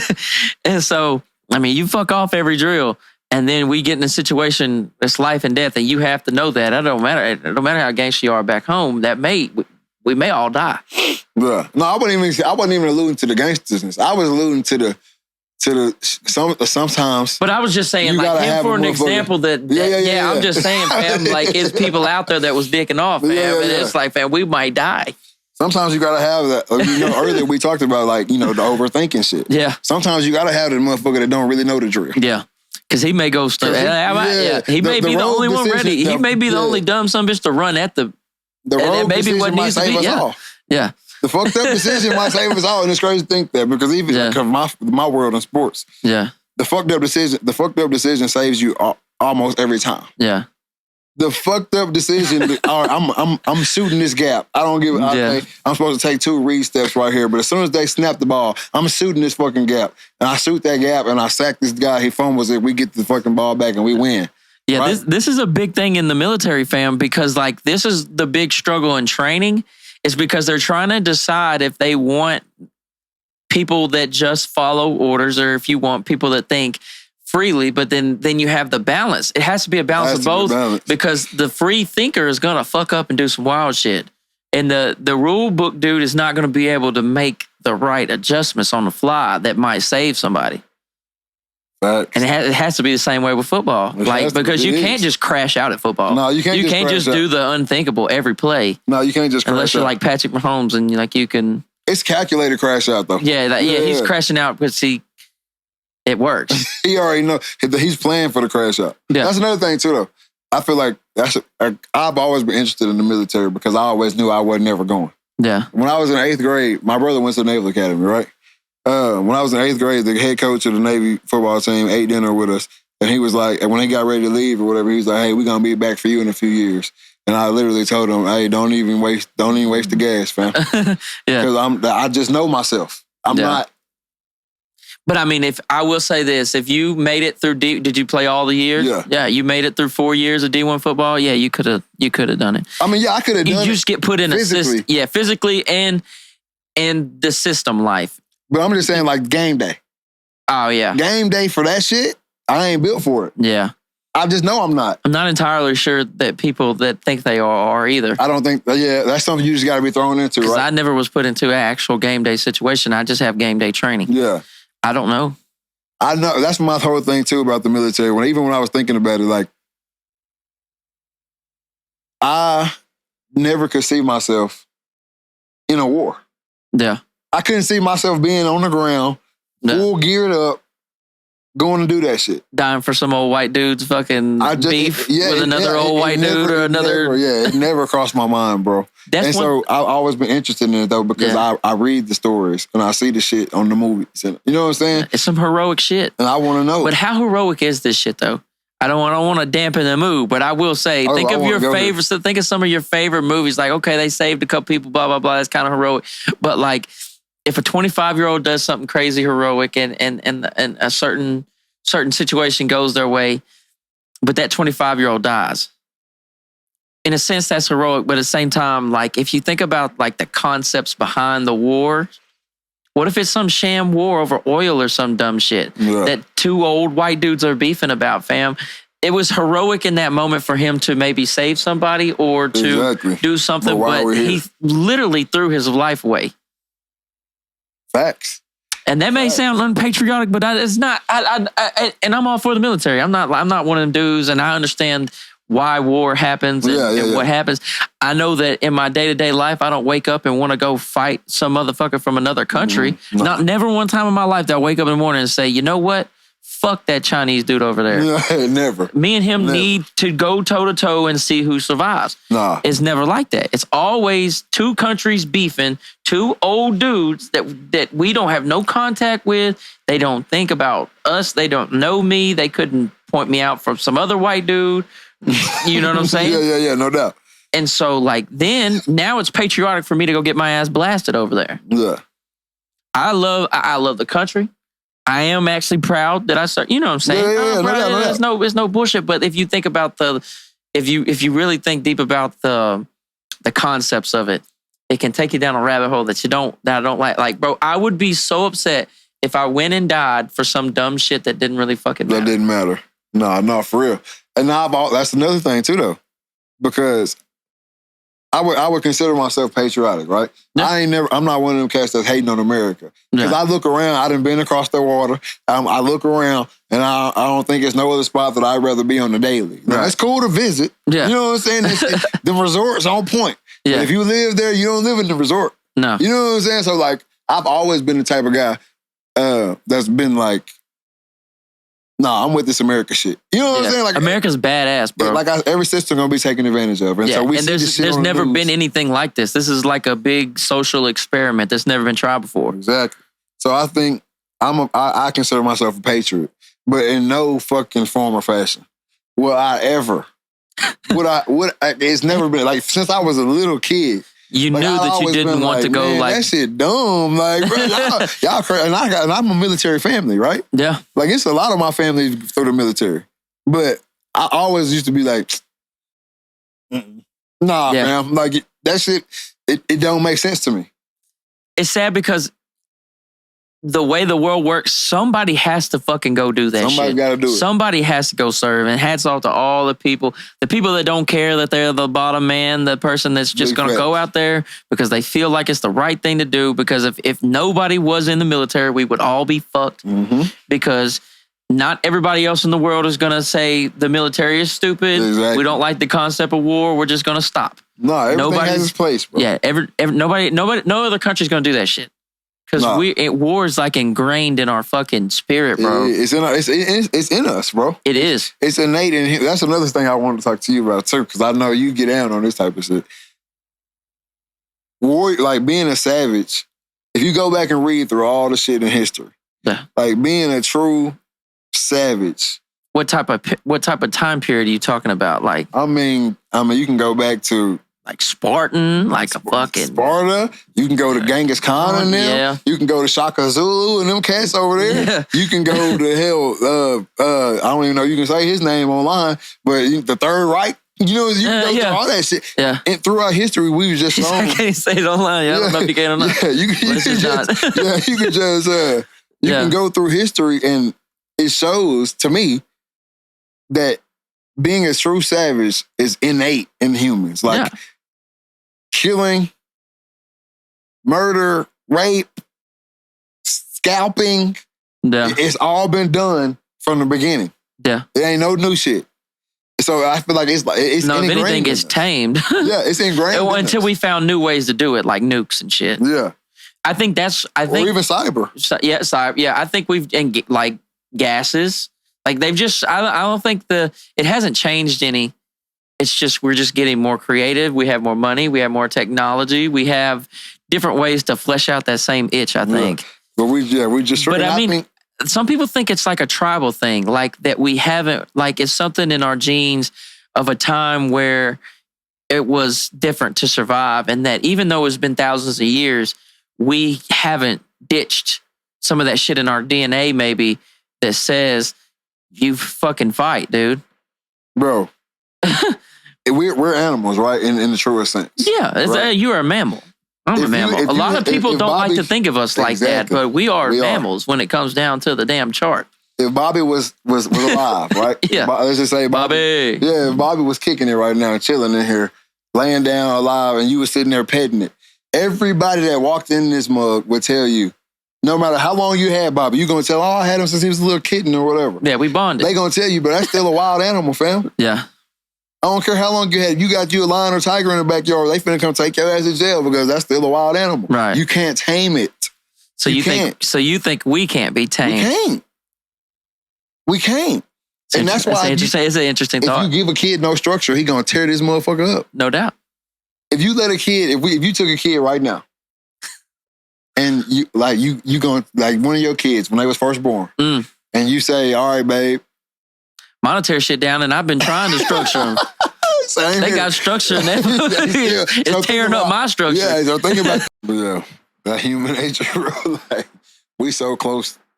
You think so? I mean, I think, I talked to my brother about this on the phone, not on the live or nothing like that yet, but COVID really showed us how close we are to going back savage. If you really look around and see everything that was going on when the shit first kicked off, like, bruh, people literally beating each other's ass over toilet paper. Toilet paper. Yeah, the toilet paper deal was wild. When shit got to the point of all this shit breaking down from what we know it to this day.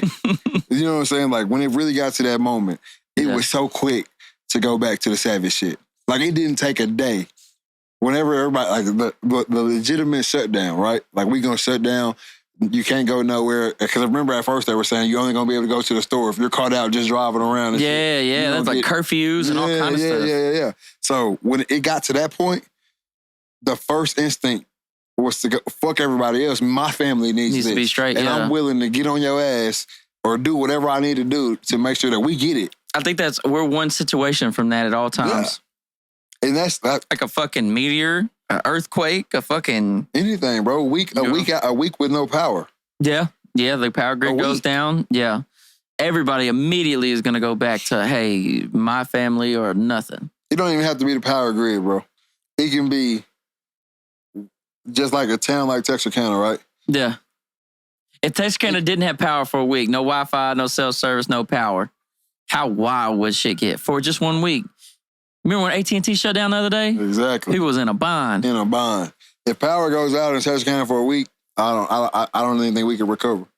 I think it'd be looting. I think people would start looting this shit. I think just for 1 week. I don't think we recover from it. Yeah. Because you see how quick shit goes south here. Yeah. You know what I'm saying? Like, that ain't no badge of honor either. You know what I'm saying? No, hell no. A lot of people be trying to talk that shit up like that's cool or whatever. Yeah, but I mean, random shit goes south there, bro. Just like random ass shit. And so a situation like that, first of all, over half this town ain't equipped to handle. Yeah, bro. Without the system, if the system crashes, you know what I'm saying? You got, you ask these people what the first thing they would do, like what do you need for survival? Like, what are the first steps of survival? They're gonna say like, well, fuck, we're gonna go hit the store. We're gonna go rob Walmart. It's like, fam, like, exactly. Do you know how to make fire? Could you sleep on the ground? Like? I wonder what a poll would actually look like if you put it out. What?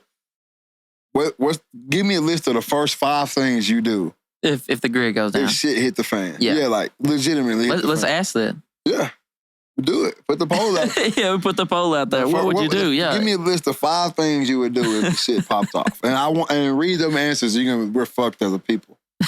Yeah, it's gonna let us know, huh? Well, first thing, most people are are fucked from the jump if the shit goes south because you ain't got nowhere to go. Yeah, because a lot of people live that that is the downfall of city life for sure. You ain't got nowhere to go. Yeah. You're all stuck together. Whatever's happening to the population. See, like my mind, like when shit goes south, I got land and I'm immediately thinking about, okay, how do I keep this land? Immediately. So it would be like, okay, these cows are going to have to be put over here. Mm-hmm. That's like precious. This border. Security. Yeah. Yep. All my kinfolk, any kinfolk that come to mine, fucking compound or whatever it takes at the end. If shit really do hit the fan, anybody come to my deal, just know you pulling security. Exactly. That's like my very first two things, right? Yeah. Which I already know where I'm going. Yeah. Right? I know where I'm going. And then how quickly can I round up the squad?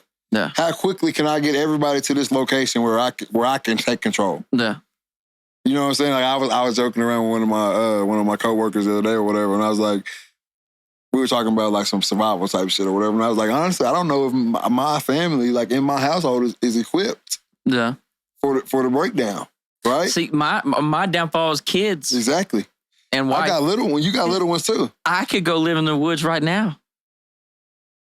I like it. In fact, I would have a good time, man. Exactly. But that is where it gets tough. That's where it gets tough. Are the little ones ready? Can the little ones handle it?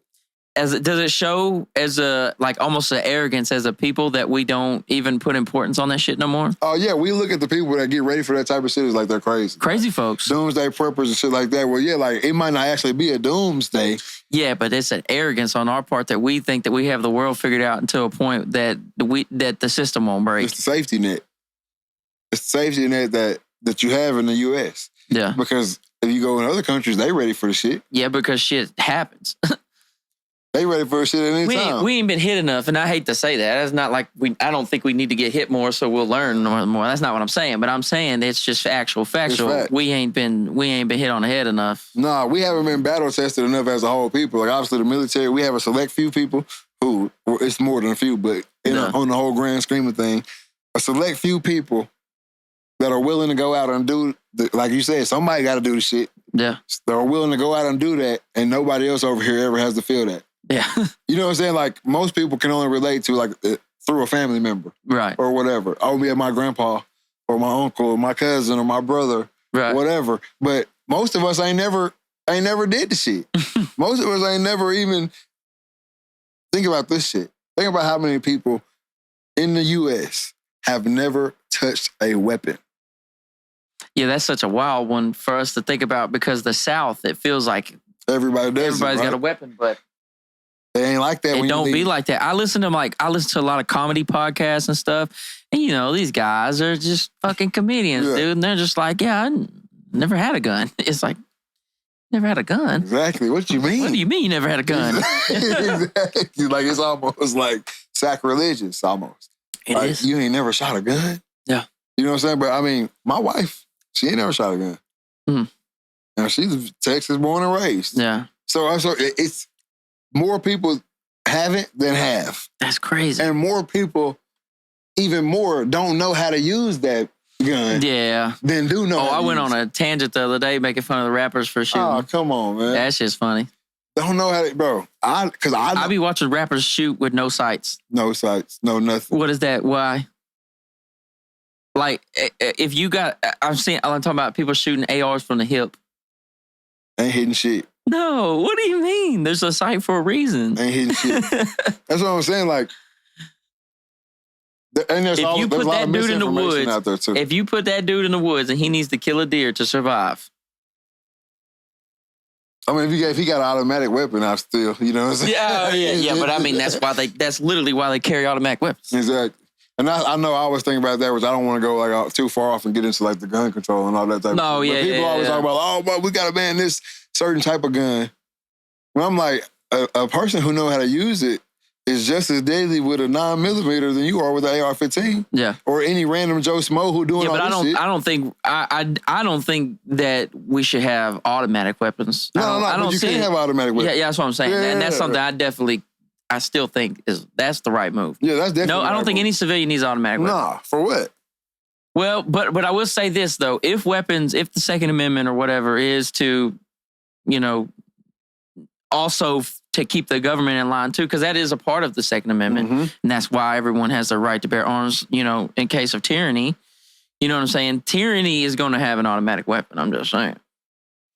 True that. So you have your semi-automatic rifle at the house, and that's what you're supposed to protect yourself against the fucking army that comes in with a 240 Bravo and shoots your house up. That's a 7.62 bullet shooting through a machine gun. That's like the common balance of why you don't do shit. Like, you know how we were just talking about? Like, you can't do because there's unwinnable fights. Exactly. What's the consequence to me doing this? There's a lot of unwinnable fights. Exactly. For sure. And which one you gonna pick? You know what I'm saying? Like, so I just know with the little bit of training that I do have, right? And I'm no marksman by any means. Yeah. But with a little bit of training I do have, I say 85% of the situations that I'm in, I feel like I'm the best shooter right there in that situation. You know what I'm saying? Yeah. Unless this guy has been in the military or you know what I'm saying? I feel like I can get down right now. Yeah. If shit popped off, I'm gonna hit what I'm. You know what I'm saying? I'm hitting something. Yeah, I would be harder to kill than the average person. Exactly. I would say that. So that's why when I look at all the statistics on gun violence, and I'm just like, go read the whole report. Yeah. Shot in the ankle. Somebody gets shot 10 times, but only has 2 fatal shots. Like only 2 of those shots could have been the fatal one, right? Yeah. The ankle and the shin bone and all that shit. Yeah, I don't want to say this on YouTube, but like, if we're close, yeah.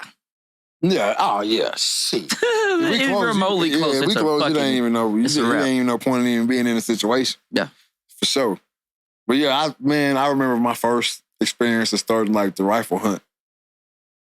And I used to always think, like, I used to watch my pops do it. You know what I'm saying? I watched my brother do it. Like, man, easy, right? Yeah. It's putting you on the deer, right? That scope is putting you on it. And how far he's standing out there. Yeah, you're not having to do no math. You're not having to use different notches or nothing other. So my first time behind the scope, for real. Line them crosshairs up. Pow! Deer just standing there. What the hell? Yeah. They're like, shoot again. I'm surprised it didn't run. Still miss? Still missed. Yeah. Like, what the hell? My dad grabs the gun. Lays him out, yeah. Drops him on the run. Yeah, people don't know about, like, the steps that go into shooting. It's the feeling of it. If you jerking, that one little... There's a lot of people that do a motion when they pull the trigger that makes you miss. It's almost the anticipation of, like, the sound, the kick. A lot of people are scared of the kick.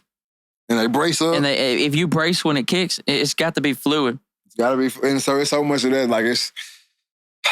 One cool thing about shooting an AR, and that's why I be putting people on games sometimes, that when I shoot an AR, that like a gas power weapon, it has a click to it. Yeah. So like a lot of people don't know that. So like when I'm left-handed, so if I'm here and I pull and I don't pull the trigger, I squeeze it. You don't pull it, you squeeze the trigger. So I squeeze it. And if you're not trying to boom, boom, boom, boom, boom, if you're taking a slow shot with an AR, one of the best things you can do is hold on to it for a little longer after you hold the trigger and then let off of it, you'll hear it click. And that's like, if you can get used to like staying in that same deal, then there's breath control. Mm-hmm. You know what I'm saying? You're not trying to shoot while you're breathing in or out. Exactly. You know what I'm saying? You breathe in, you breathe out, you hold. And bam. Because your chest movements, you know, there's a lot of different, there's a lot of different movement, you know. And the further that target gets away, the more that little twitch, that little anything matters. Yeah. And so, it's shooting is lit. That's the same thing with a bow, though. Yeah. Like with the bow, taking that last breath, looking through that peep. Yeah, that's what Joe Rogan talks a lot about, is like trying to kill an elk with a bow. He's like, is the most exhilarating shit he's ever done. Man, I can only imagine, because so I've only been hunting full bow for 2 years. And the very first deer that ever walked out on me while I was in a tree stand with a bow, the feeling that I had, you know, they talk about buck fever and all that, and I've had my legs shake on a buck coming in with a rifle and stuff like that or whatever. But when I stood up in that tree stand, bro, I felt like Jello. Yeah. Like, and then when I got back to full draw, I mean, everything was shaking. Everything was shaking. Like I felt like I could hear the tree stand rattling up against the tree. Right? You probably could feel it. Like I was in it. I was all full in it. But I let it fly and I missed, obviously. But, bro, like anxiety before you're trying to do something crazy is wild. But it's like that's another like ancestral thing. I think it's like the fear of like facing the predator. You know what I'm saying? Or even not like you know what I'm saying. But like it's a fear that happens for a reason. Is what I'm saying. It's because I think we still get that feeling. You know, like when you and your homeboys back in the day when y'all did something real dangerous. Yeah. When you think about it, I'm like, damn, we probably should have died. Yeah, that was dumb. You know what I'm saying? I Or whatever. Several times. Probably one of the funnest moments in your life. It was wild, exhilarating. Yeah. Like we were trying to take shit out of this dude's shed. We was robbing this dude's shed. It was me and my buddy that has completely fucking crashed out. I won't mention no names, but had fucking crashed. I'm talking about crashed to the highest point of crashing. Yeah. And is not a part of society no more. But anyways, we were trying to rob this house, and there was some shit he cooked up. I played into it. Dude comes out with a shotgun and starts shooting at us. And fam, we're running away. He's laughing. That's how I should have known, bro, was just fucking psycho. But I was scared. But it was a feeling that hasn't really been replicated ever before. You can't really replicate that. And I mean, there are people who literally, you know, they turn in, they either get addicted to some drug or they do stupid shit until it ends up someone, so they don't make it out of one of the situations or whatever, but they live for that. Yeah. We all have that inside of us. Yeah, and I think that on the other end of the spectrum is that there's people that don't have any adventure. You don't think they don't? You think the people that don't have any adventure, you don't think they want to, but there's something that's happening that's stopping them? Probably something holding them back, yeah. Probably some type of brain block, some type of mental gymnastics happening. Yeah. Something's happened that they don't want to, they're scared. It's more fear. Yeah, so let's stay at the house. Let's just watch a bunch of fucking TV. Let's go to work, go home, go to sleep, repeat. Rinse and repeat till they go. Yeah. That's one thing I'll never do that. Yeah. You got to have some adventure. But some people aren't adventurous, and that is a fact. Yeah, that's a fact. Some people are not adventurous. My wife sometimes can be very non-adventurous. Yeah, same here. And she'll just be like, you go do the adventure. and tell me about it. Yeah. Yeah, dude, I feel like she gets a lot of entertainment of me saying like, yeah, I went and did this wild shit. Yeah, I have to, for me, the itch that I have to scratch in my life is competitiveness. Yeah, oh, yeah. Like, that's the one itch that I don't have to thrill chase. You know, I don't like getting drunk. You know what I'm saying? Like, right. I ain't chasing none of that. But that competitive itch, that's the only itch in my life that I have to scratch. I don't care if it's a game of Call of Duty. Yeah. I don't care if it's pickleball now in my life in these times. It's pickleball tournaments and pickleball games. Hell, even with the photography, I get online and I just look up famous people. I think my shit's better than it. You know what I'm saying? Whatever. Like I have to compete. In the truest sense in almost everything I do. I agree. No matter what. The same way. If I'm putting out content, I want my content to be the hottest. Yeah, that's why I'm trying that, man. You know what I'm saying? And it ain't even like no bad competition, like bad. It's like me and you both do podcasts, exactly. Man, but it's like, fam, I have to go about this shit like I'm the motherfucking podcaster. Exactly. There's nothing to do with you. It really doesn't have nothing to do with you. It's all to do with me and what I've got to accomplish. Exactly, and I use it as a game, like, especially like the people around this area too. Especially somebody like that I got a connection with too, like you. When I see you posting every day back to back, I'm like, ooh, shit, yeah, I gotta, you know what I'm saying? Yeah, like you gotta turn up because competition is good. Yeah, like let's run it. Like we gotta go. Like, and then my brother hit me up and be like, ooh, that boy Joe dropping. You know what I'm saying? Yeah. I'm like, yeah, that shit lit. You know, like, but it's at the same, like when I'm saying that shit lit, I'm telling this nigga like, yeah, that's what we gotta do. We have to do that. You know it's like if y'all were out working, if y'all were, you know what I'm saying? Yeah. At one point when I first started, I was seeing y'all weekly and I was like, this is what I want to do. Consistency. And so it was like the consistency was there. The good competition is there. It's like, fam, I can do this. Let me go put my spin. Exactly. And I feel like that's how the music should be. Yeah, but that is not how it works. That's not how it works. I feel like that's how the music should be, though, in every situation. Like, he dropping. Now, I need to drop, make me too. Drop, yeah. And now he going to drop, and then he going to drop. Man. And now we got this area. That's dropping. Everybody dropping. But nobody seems that they can do that message. Even in this space right here.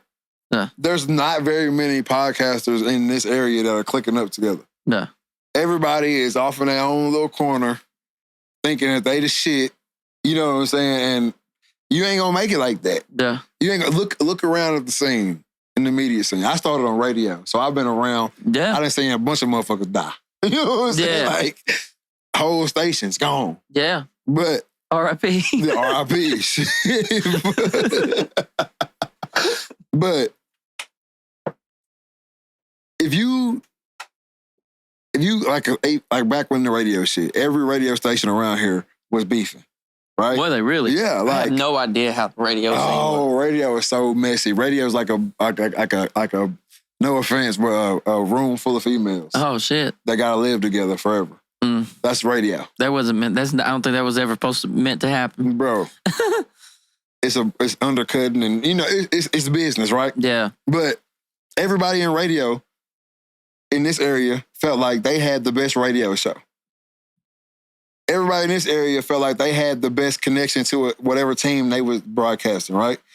And so when it was time for events to come around, instead of having all the radio stations come together and putting on these big events, you got one radio station put on this event. Yeah. One radio station put on this event. So now all the people, I kind of mess with them, or I know him. I got this is my friend in real life, so I have to go to his. Yeah, then you can't be seen at the other one. Exactly. Or I'm tied to this team that they messing with, so I got to, you know what I'm saying? I got to go to this radio station or whatever. So everybody's spread out. You sound like studios. Bro, and it was so dumb. That's 100% how studios work, bro. It was so dumb. I just so happened to be at the time working for one of the top dogs. You know what I'm saying? So at that time, I was watching when radio really first started dying. We had front row seats to watch it die, to the death, because we was as close to digital media as you could get at that time. You know what I'm saying? So we watching this shit happen in real time, radio slowly dying out, and ain't nobody reaching to grab. So you see the little ones go first. Yeah. You know what I'm saying? You see them. They ain't got no college teams. They ain't got no pro teams on their station. They gone. That shit quick. Then you start seeing the cats who just got low-level college teams and shit on their station. They gone. Gone, yeah. And this shit happening weekly. Like, they just closed. It's ending. You know what I'm saying? Like, so we started kind of working more on the Facebook and shit like that. And that shit, obviously, it still didn't save it. You know what I'm saying? Right, but yeah. if anybody, at any point, if all the radio station guys would have been like, hey, let's make our industry is fucking dying. What are we gonna do?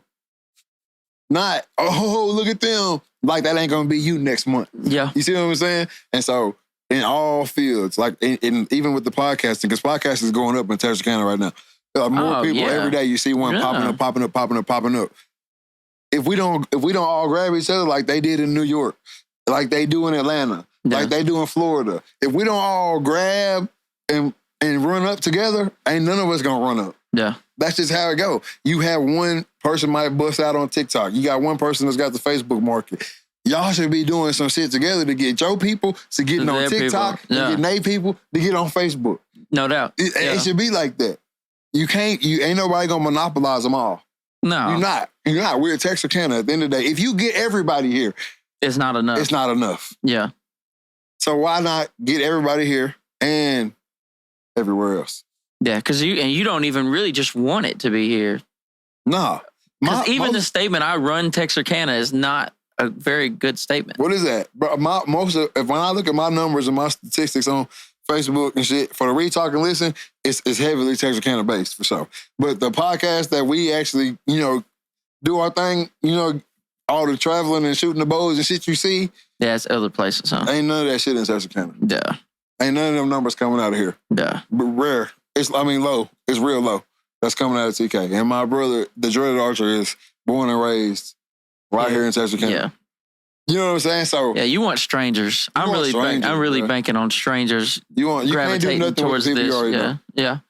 And I think a part of that is like that's Joe. and that's kind of what they think. Like, that's just Joe. Like, we know Joe. That's Joe from the studio. That's Joe from down the road. That's Joe from the Bialo. That's Joe from here. Yeah. And so, like, they can never see you as nothing else but Joe, and like, whereas a stranger sees me and they can see this setup. They have no idea. It's just an old ass house that I put some decorations in. You know what I'm saying? They have no idea that this is not even a good part of town. Like, you know what I'm saying? Like, people don't know this shit. Yeah. But the stranger's going, if they connect with your content, they're going to be more willing to ride with you and support your stuff because you're not just Joe to them. Yeah. You know what I'm saying? Somebody else. I'm from the podcast. Yeah, the interviewer that's got the good content. Yeah. You know what I'm saying? No matter how good our content is, because we're from here, and this goes for any city. Yeah. But no matter how good our content is, because we're from here, it's only going to reach a certain pinnacle in this town. I believe that. Because at the end of the day, like you said, that's Joe. And even when you do, I mean, they're just going to turn on you too if you ever was Nick. to get it. You know what I'm saying? Like, hey, man, that's Joe doing the podcast. Yeah. He changed. Shit. Yeah. He's studio, and he don't know nothing about podcast. You know what I'm saying? Or that's Nick, man. He play football. He don't, cameraman. Photographer. Yeah. That's what happens in your hometown. Yeah, I believe that. But I ain't never let that shit waver. Me. No. You know what I'm saying? No. Yeah, I always The older I get, the more I'm less worried about what people think and more worried about what I think about what I'm doing. All my shit, and I don't want to say it's like I don't want Texarkana support. But, no, I would love for everybody, especially because I'm interviewing Texarkana people. Yeah, facts. I love Texarkana support. I don't want to make this next statement, seem like I don't want Texarkana support because I love it. But my mind frame with all this media shit and everything is so far from here. Yeah. I mean, my one of my biggest visions is like, how you do sit down interviews and you interview people, whatever. I want to do travel. Basically hang with you for a day. Like a day in the life kind of deal. Okay, of somebody that's doing some cool shit. Something, whether it be hunting, whether it be another podcast or interview or whatever. Cinematic interviews, traveling, right? That's my whole goal. And none of that takes place here. Yeah. None of that takes place here. You know what I'm saying? Like, obviously, I got my guys. Like, obviously, I would do you one. Yeah. I would do. Are you going to come to the septic tank? I got you, baby. I'm in there. I pumped 2 septic tanks today. It's not glamorous. I'm right there beside it and making it. Hey, you know what I'm saying? Yeah. Like, that's the type of shit I want to do.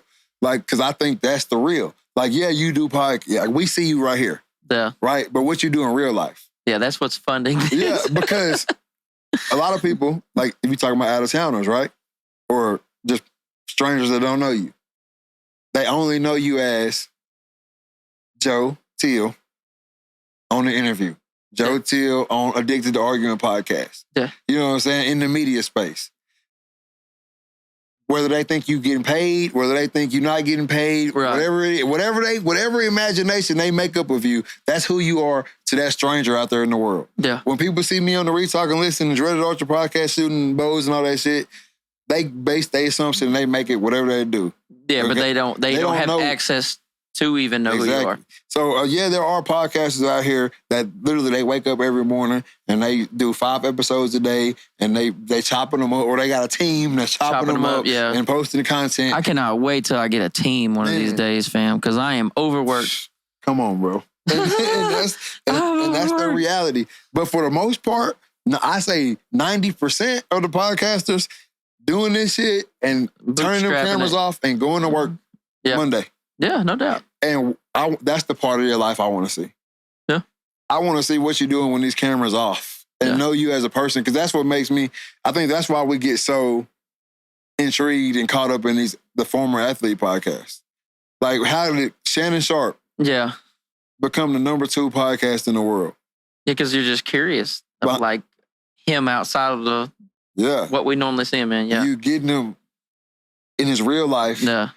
Stories from outside of football, whether it be, his ex-girls or whatever it is. Yeah. All them stories. And Cat Williams helped too. And Cat Williams helped it too. But the Cat Williams interview don't go on most athlete podcasts because it's about sports. He was able to, he really is smart. I mean, Yeah, no, definitely. Hats out to Shannon Sharp. No shout out Club Shay, all that. Yeah. A nightcap. That's my favorite shit going right now. Yeah, all that shit. But I want to go, and that's what I want to see. I want to see outside of your shit. Even like on the hunting. Like we put out a day in the life about me hunting this year or whatever. I didn't want to go out there and show me shooting nothing. I wanted you to see the get there. Yeah. It's still dark outside.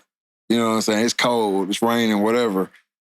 How far I drive my side by side, and then park that joker and get out and walk some more. Yeah. You know what I'm saying? All my stuff on my back, bow in my hand, going through fences, over fences, through the mud and water to the stand. Got to the stand just so happened that day. It was opening day, for bow season, and there's a wasp nest in the stand. Oh shit. Or whatever. So like trying to knock the wasps down, and then that was a no-go. And it being a failed hunt. Yeah. It was a failed hunt. No hunting was done. Yeah, but that's how most hunts exactly. are. Yeah. And so the rest of the day, filling up feeders and all that, the shit that you got to do, and that's the video, right? It's a hunting video, but it ain't no hunting. Yeah.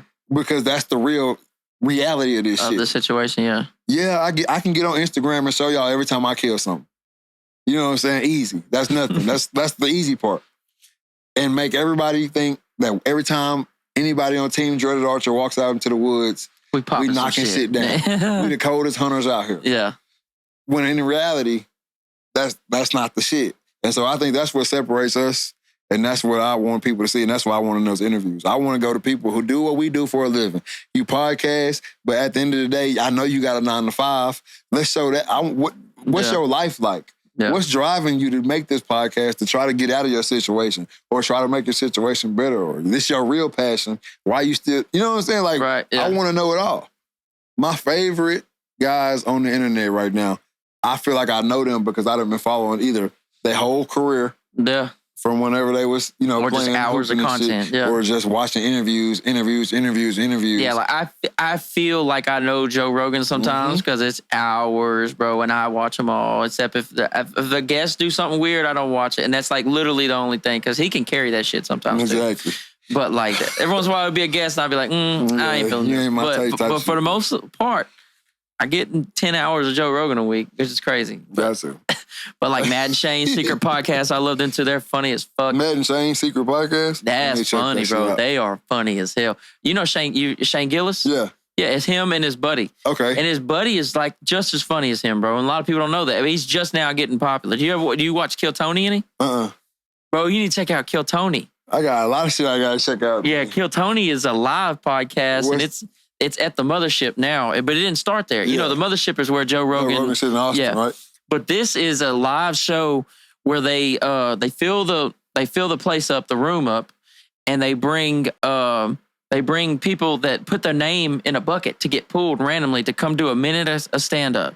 This could be people that's been doing it for years. Yeah. Somebody just trying it, and then they put professional people at the table, and like, bro, if you don't do good, they're on your top. They are on your ass. Tony Hinchcliffe is an assassin. Do you know Tony Hinchcliffe? He was just in the roast the other night.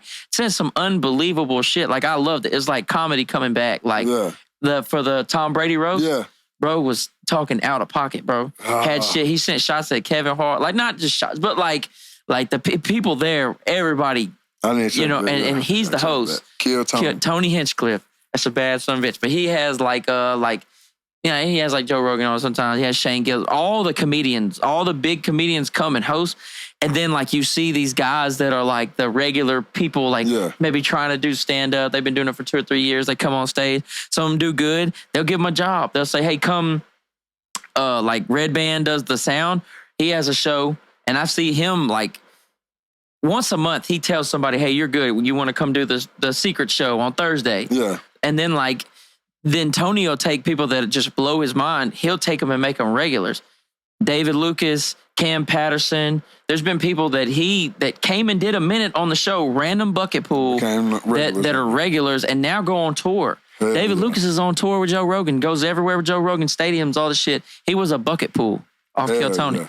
But the whole deal is that, and that's the good shining moments of it. The whole deal is that when they do bad, fam, they on their ass. Yeah. And it gets wild. So he interviews them afterwards. So like you get a minute of stand up. How you do kind of determines how the interview goes, and then they try to figure out stuff. And then sometimes the interview is more interesting than the stand up or whatever. Yeah. Sometimes somebody be good at stand up and bad at the interview. But like Tony don't play no games. Like he'll ask you a question. If you don't answer the question, he'll be like, "Oh, you must not be here for the interview. Get the fuck out." You know, and it's a live audience. Damn.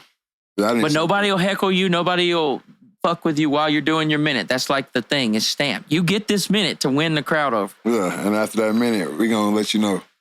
I need to check that shit out. Oh yeah, and there's like 600 episodes of that shit. Yeah, and like every big famous comedian, like all of them go on Kill Tony, fam, to be a guest and shit. But it's getting late. I'm getting hungry, fam. Yeah, I'm gonna go to Whataburger. I'm gonna go to Whataburger. It's 11:17, baby. We started at 8. Yeah, so how you want to go out?